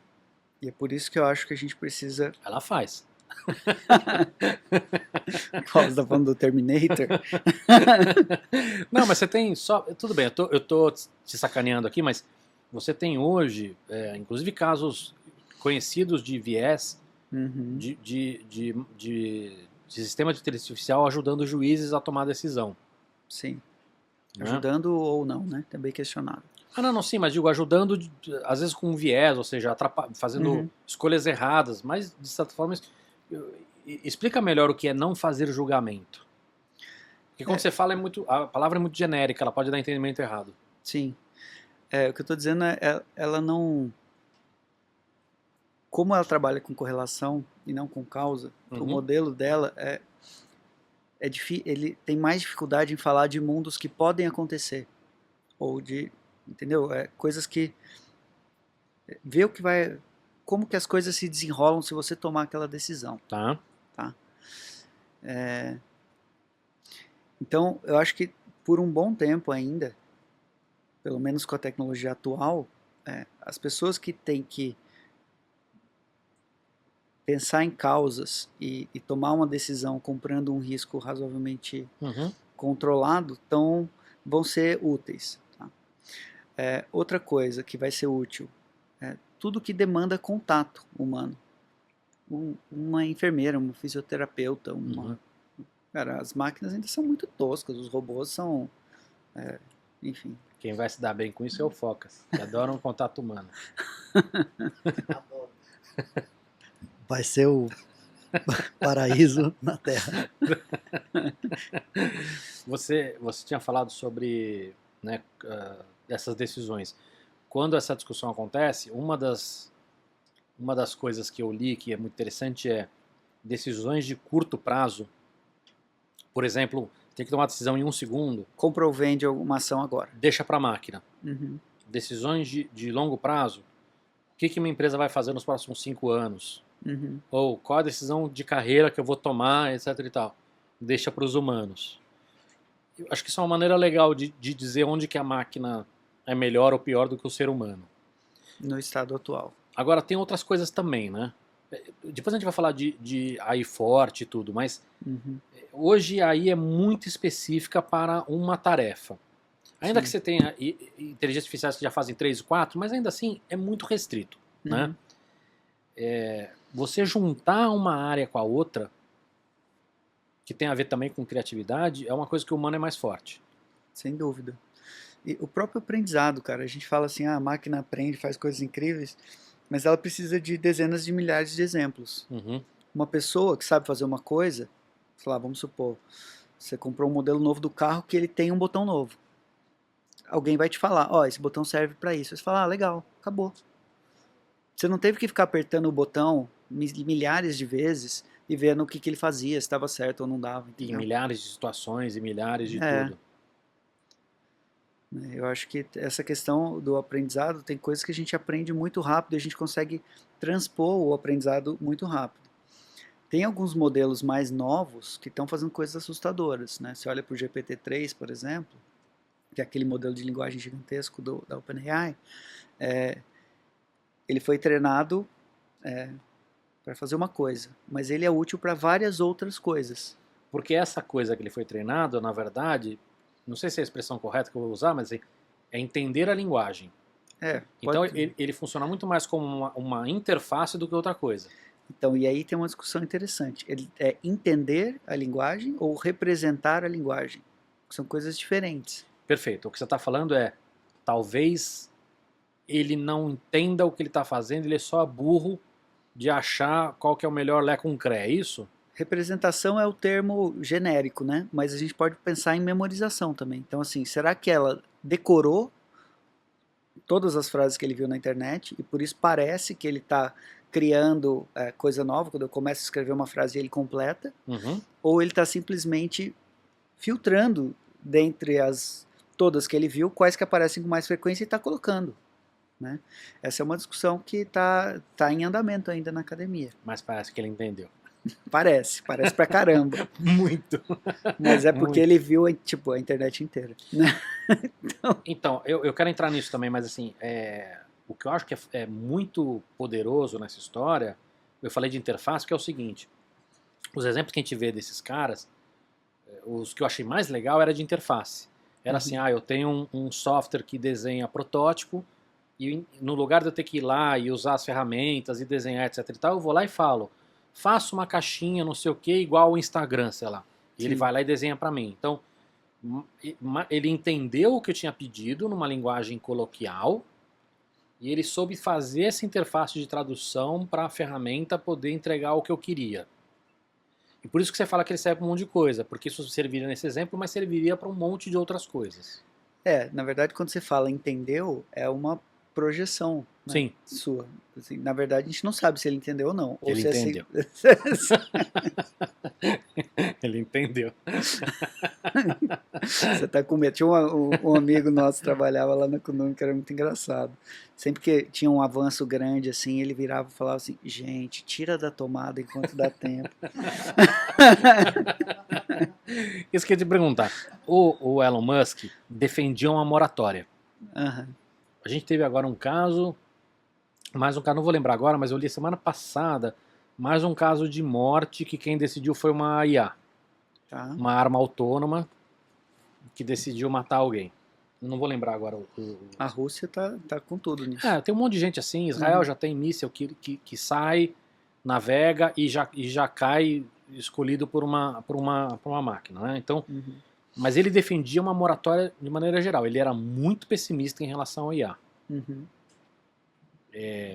Eu não sei se precisa de uma moratória, mas a gente já deveria ter uma moratória em algumas frentes. Por exemplo, a arma 100% autônoma. Ainda deveria, mas é aquela questão da corrida armamentista, né? Literalmente nesse caso. Se a gente fala assim, gente, ninguém pode brincar com isso. Combinado? Combinado. O problema é que diferente de enriquecer urânio, é mais difícil de detectar. É mais difícil de você vigiar, né? Você pode ter um cara num banheiro brincando disso. Né? Esse que é o problema, a moratória é impraticável, na verdade. E aí as discussões que a gente deveria ter são discussões... as discussões éticas, por exemplo, são muito interessantes, né? Mas elas são diferentes dessas discussões bélicas.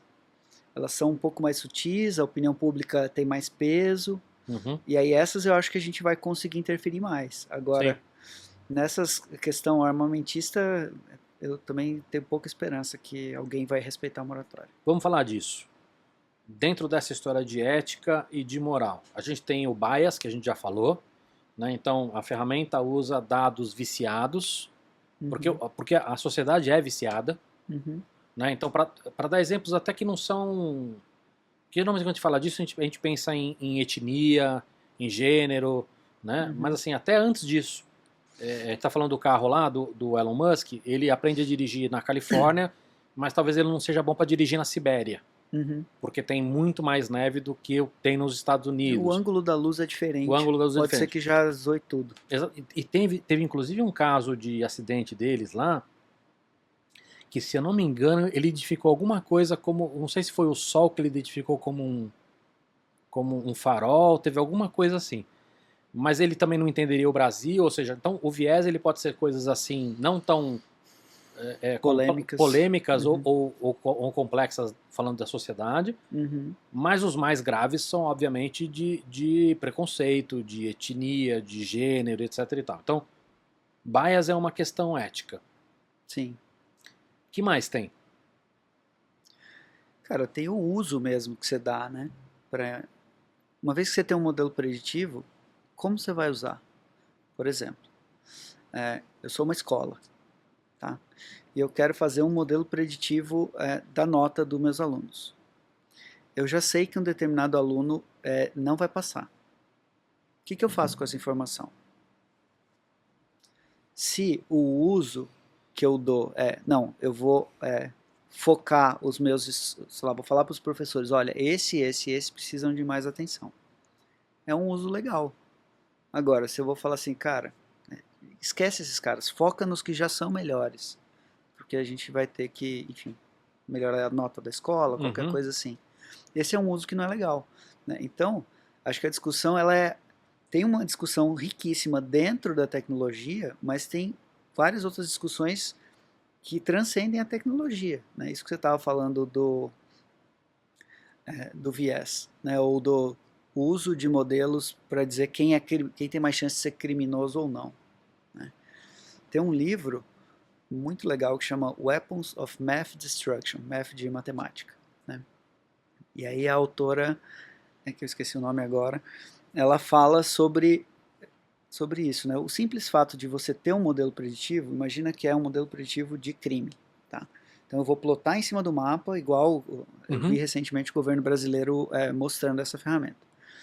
Você tem lá o mapa do Rio de Janeiro e você tem áreas mais vermelhas ou menos vermelhas. O que você vai fazer com essa informação? Você provavelmente vai usar para alocar polícia. Então assim, cara, eu quero mais ronda ali.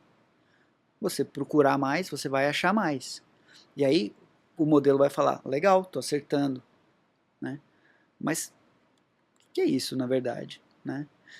Na verdade, você tinha uma distribuição lá de crime, você bota mais gente vigiando, você vai achar mais crime e você vai fazer isso cada vez mais. Quanto mais você cavar, mais você vai achar, né? Isso é um tipo de viés. O uso do modelo, ele vai alterando o mundo, né? Isso acontece com o modelo de crédito, por exemplo.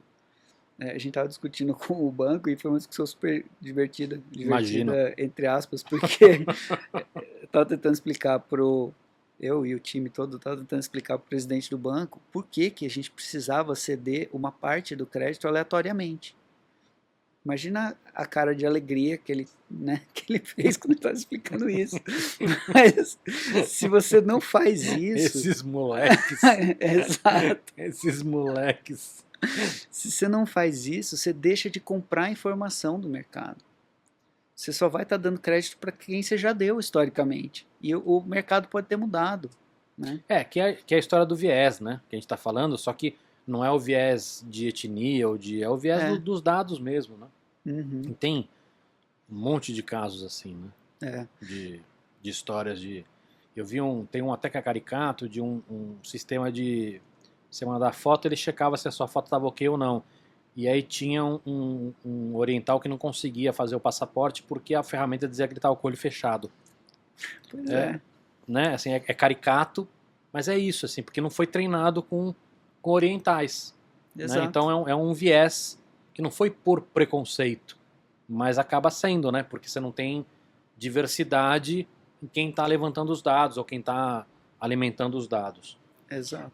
Mas você estava falando de ética, tá? Você falou sobre correlação e causalidade. Uhum. Isso também vai mudar a vida das pessoas.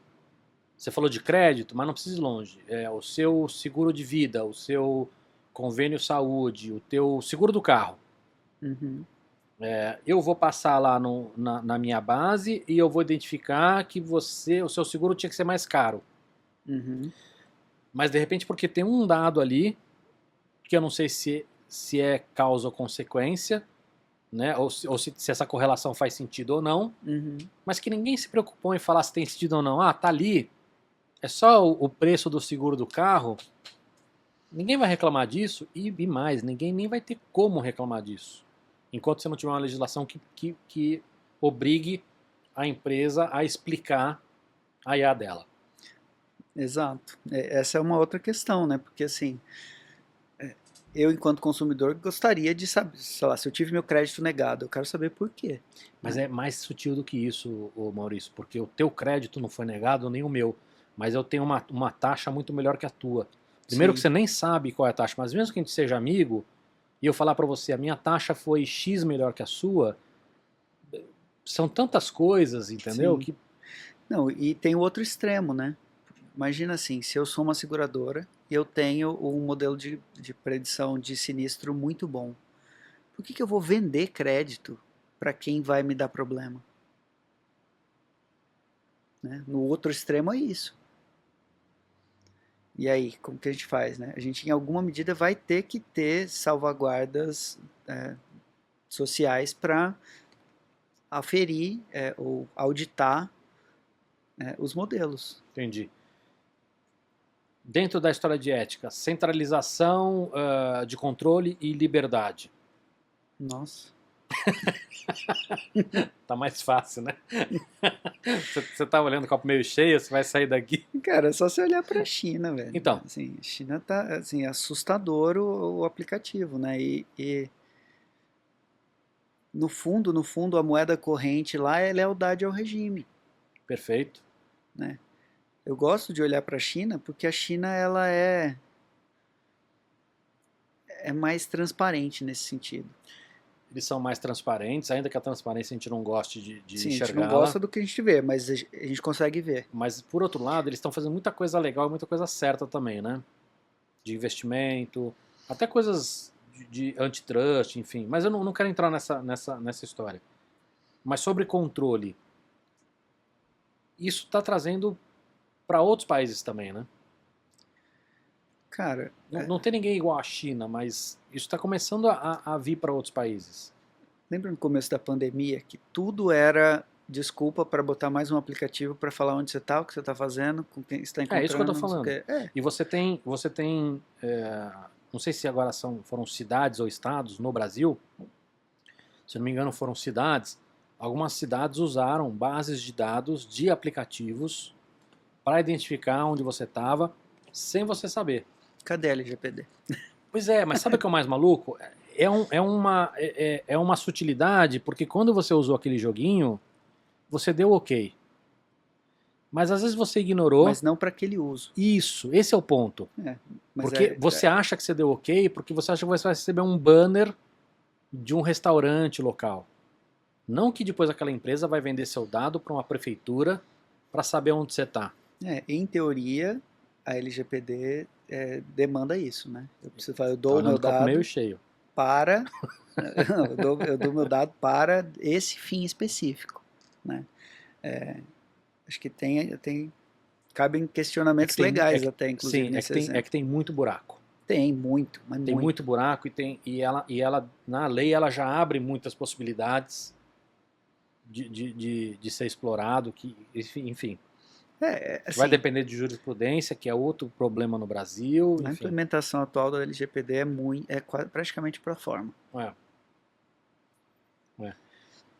Propriedade intelectual. Você falou de GPT-3. E aí? Então, da onde eles escolheram esses dados? Eles falam ou não? Cara, em teoria são dados públicos. Tudo bem, mas a notícia de um jornal que está aberta é um dado público? Não, tudo bem, mas a Wikipedia é um dado público? Não, mas olha a questão da autoria, né? Porque a propriedade intelectual tem uma certa proximidade com a autoria. Uhum. Se eu sou um criativo, um Tá. designer, um redator ou qualquer coisa assim, qual que é o meu trabalho? É manter o meu repertório tão grande quanto possível, para eu ter mais chance de fazer conexões inesperadas, ou conexões inteligentes, ou enfim. A máquina está fazendo mais ou menos a mesma coisa, né? Só que ela tem uma capacidade de memorização muito maior que a minha. Então, ela pode ter a combinação, sei lá, tem potencial muitas ordens de grandeza maior que o meu, de fazer essas relações interessantes. E isso é uma coisa que está acontecendo muito no mundo da arte, né? Especialmente com essa questão de NFT, arte generativa, e arte com, enfim. As pessoas estão pagando por isso, né? Então, de alguma forma, a máquina está... você tem um autor, tem uma pessoa que criou um programa, que esse programa gera obras de arte, e as obras de arte são vendidas e apreciadas. Não, tudo bem, mas eu queria entender algo mais prático, tá? A gente não deveria ter uma legislação, porque assim, para as pessoas que não entendem inteligência artificial, elas não entendem que existe um modelo. Tá? Então, vamos lá. Eu tenho um monte de dados, eu vou passar esses dados pelo meu sistema, esse sistema vai gerar um modelo. Então, por exemplo, eu quero que a minha inteligência identifique gatinhos. Eu vou colocar lá um monte de fotos de gatinhos, dizendo esses são gatinhos e esses não são gatinhos. Vou passar no sistema e ele vai aprender a identificar gatinhos. Quando eu gerei este modelo... Que tipo de gatinhos você está falando? Gatinhos fofos. Tá. Quando eu gerei esse modelo, eu posso jogar fora as fotos de gatinho. Pode. E aí, se amanhã de repente alguém falar, pô, mas essa inteligência usou as fotos de gatinho que eu fiz. Então eu quero uma parte do crédito dessa, uma grana que essa ferramenta está usando para ganhar dinheiro, porque ela usou as fotos que eu botei no Flickr de gatinhos. Eu tiro foto de gatinhos fofos a vida inteira, e eu tenho certeza que daquelas minhas 3.000 fotos de gatinho, eles usaram todas. Eu não tenho como processar os caras, porque eles jogaram fora esses dados. A minha pergunta é, e eu sei que fazer essa volta está sendo trabalhado, mas é mais complicado, mas minha pergunta é, não deveria ter uma legislação para obrigar as empresas a guardar esta base para comprovar como elas fizeram isso? Eu acho que sim, tá? Mas aí a questão é uma questão legal, né? Porque se a pessoa já autorizou, vamos supor, o exemplo que você deu no Flickr, autorizou expor e usou o Creative Commons como licença, você já não tem mais o que fazer. Sim, mas eu posso ter usado lá o Creative Commons dizendo o seguinte, que você pode usar desde que você dê crédito e desde que não seja uso comercial, por exemplo. Sim, sim. Mas eu ainda assim acho que você usou no seu sistema. Cai de novo na questão da auditoria que a gente falou. Então, mas isso é uma das coisas que deveria ter, esse amadurecimento deveria fazer parte, da gente ter essa base guardada para uma futura auditoria. Sim. Porque hoje não tem legislação para isso. Tanto é que, assim, tem uma discussão interessante se os bancos de dados que são usados para treinamento deveriam ser imutáveis ou não. É justamente isso que você está falando. Né? Porque pensa num dado tabular. Imagina que para quem não sabe o que é dado tabular, né? Pensa numa planilhona de Excel que tem lá. Os pedidos que eu fiz, quanto eu paguei, etc. e tal. Esse dado ele pode ser alterado. Pode ser que, como isso está guardado em tabelas diferentes, o preço da Coca-Cola mudou. Né? E isso para machine learning é terrível, porque ela foi treinada com um preço, e aí hoje o preço é diferente. Isso significa que precisava ajustar alguma coisa, mas eu nem sei disso, porque alguém mudou e não me contou. Né? Então acho que tem essa questão que você está falando de permitir que o dado seja auditável, mas tem também questões mais concretas e práticas. Quando que eu preciso disparar um novo retreinamento? Como eu garanto, enfim, vamos supor que durante o tempo tem um pedaço do tempo que é mais útil. Como eu congelo esse pedaço para usar sempre que eu quiser? Enfim, tem várias questões tanto legais quanto técnicas aí que apontam para a imutabilidade de dados. E a dificuldade que a gente tem, e a gente viu isso agora com redes sociais, é que quem está fazendo lei, quem está legislando ou quem está regulando não sabe nem ligar o computador. Estou exagerando, mas a gente viu coisas no Senado norte-americano que é mais evoluído que o nosso, que era de chorar. Não, no nosso, assim, acho que eu não posso comentar, porque senão a gente vai ter que editar o vídeo.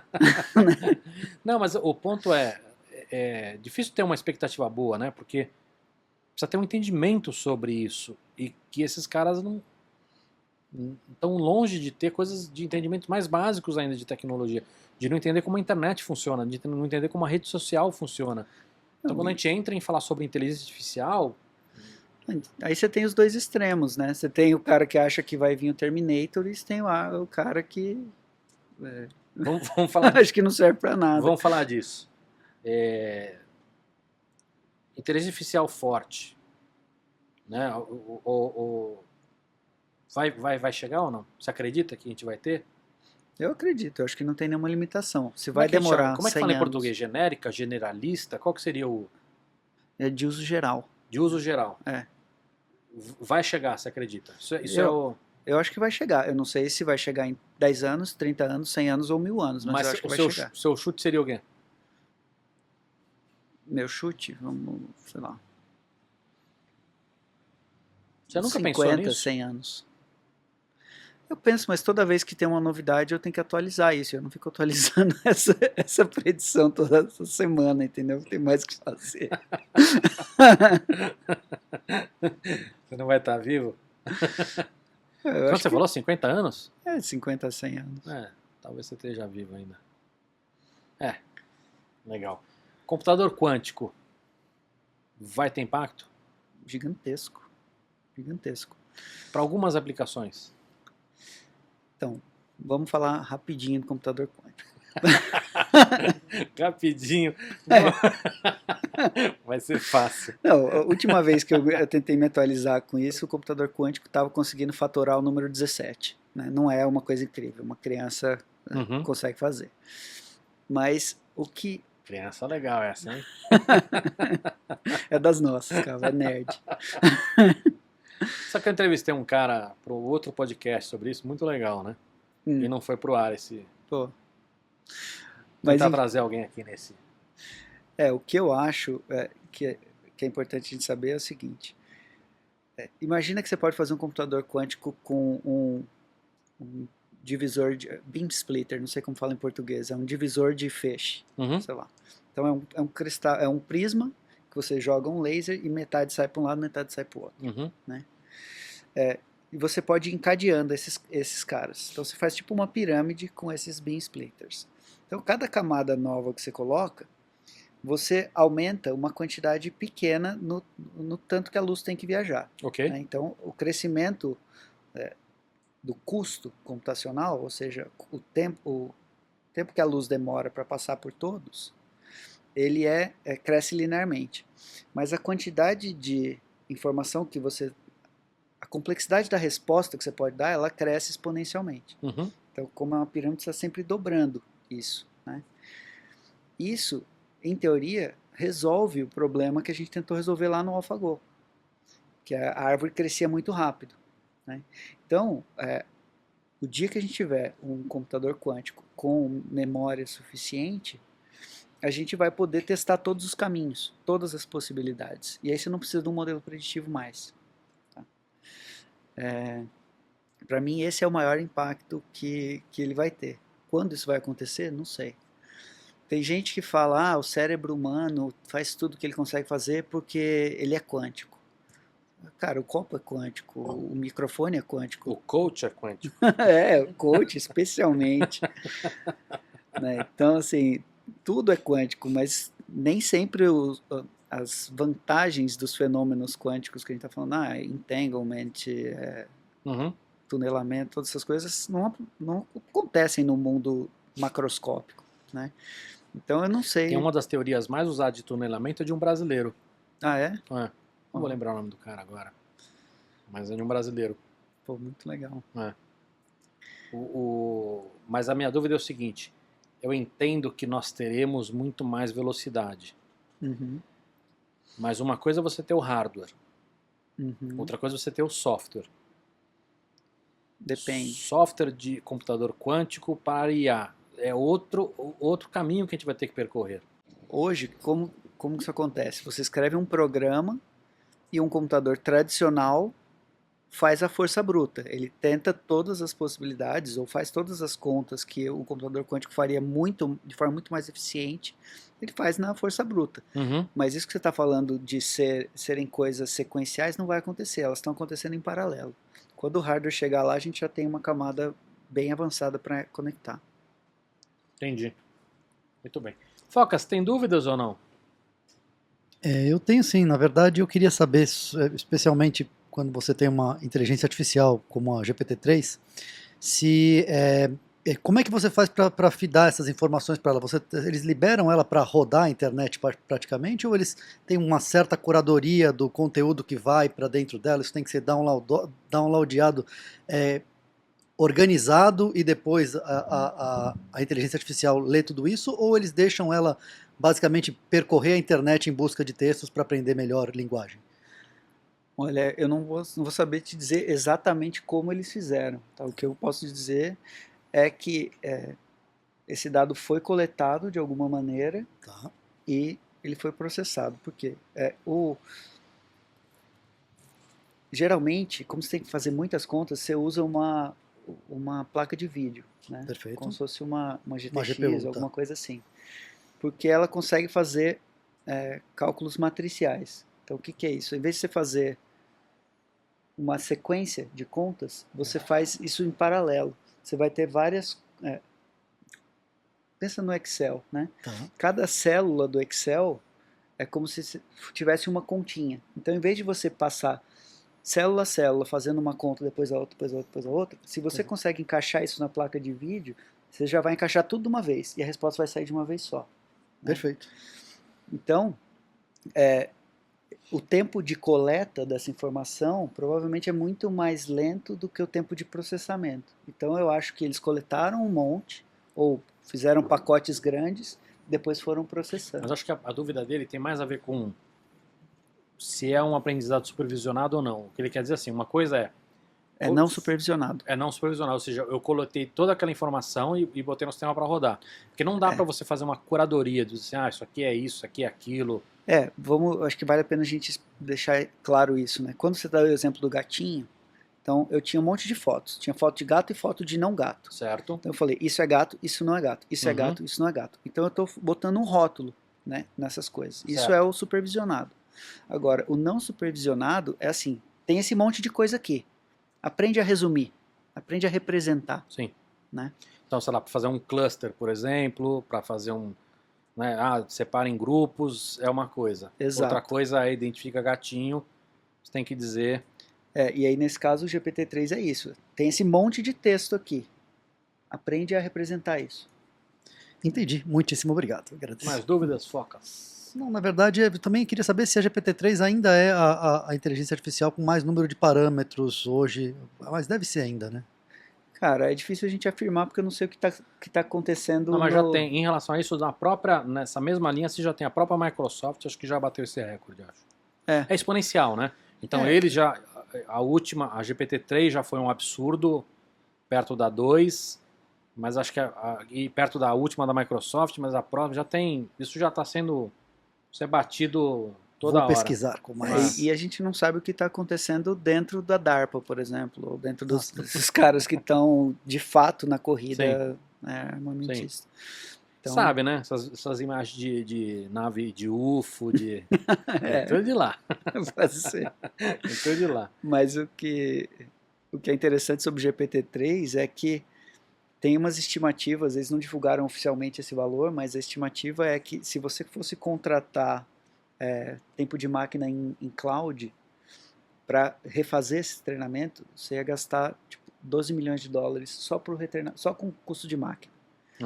Então não é um jogo para gente pequena. Eles têm um investimento bom lá. Acho que o Elon Musk, se não me engano, é um dos investidores do OpenAI, não é? Não sei dizer. Acho que ele é um dos investidores, ou pelo menos era, enfim. Vocês têm um investimento grande lá. Sim. Cara, o que te inspira? Como é que você está se... Ou vou fazer uma menos genérica, tá? Menos coach. Como é que você se atualiza? Coach quântico, por favor. Coach quântico. Como é que você se atualiza? Cara, eu me atualizo, assim, eu parei de assistir TV aberta e cabo há décadas já. Uhum, Acho que é uma perda de tempo gigantesca. Então, eu converso com pessoas que eu respeito, que eu acho que são inteligentes, e a gente troca referências. Puta, conhece o autor tal? Uhum. Ah, puta, você viu tal vídeo? Conhece o canal tal? Porque, sei lá, o canal do Veritasium, adoro. O canal do Iberê, adoro. Tem alguns autores de física, de matemática, enfim, adoro essas coisas. E nerd gosta, né, de aprender.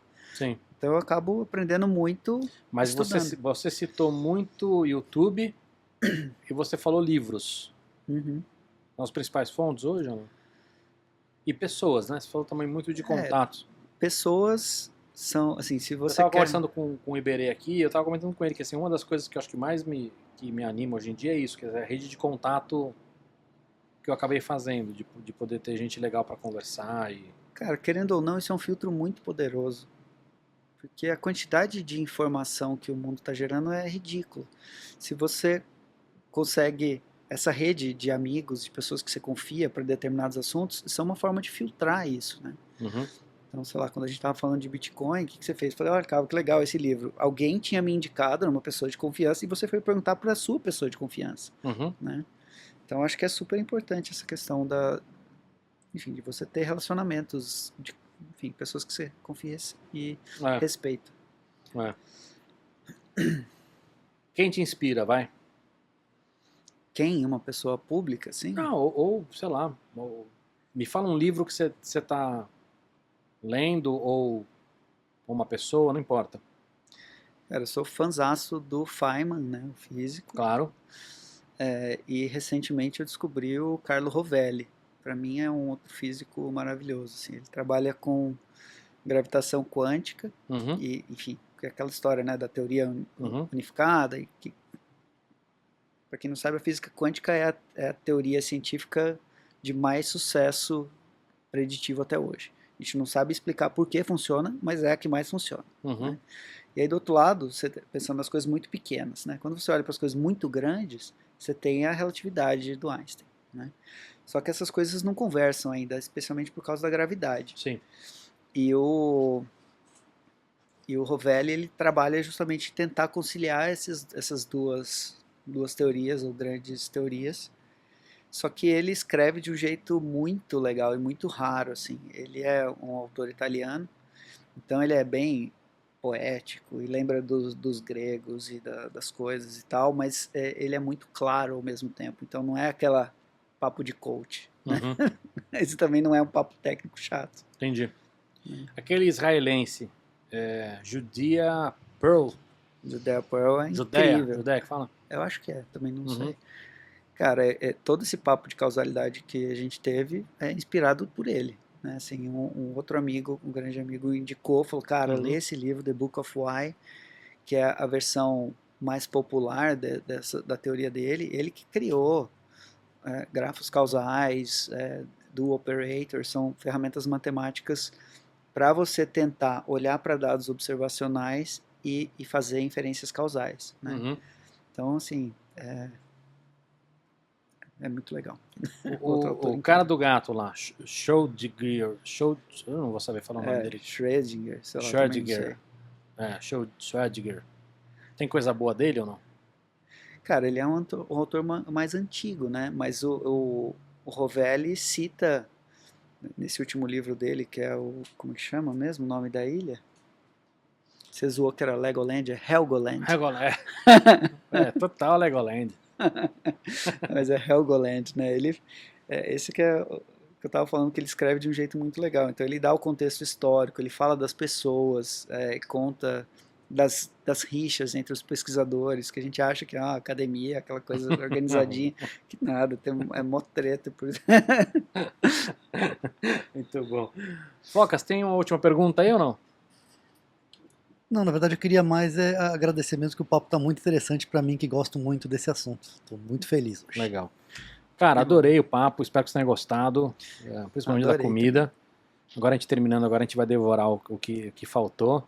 Sem dúvida. E muito obrigado. Bom, quem está até aqui também, muito obrigado.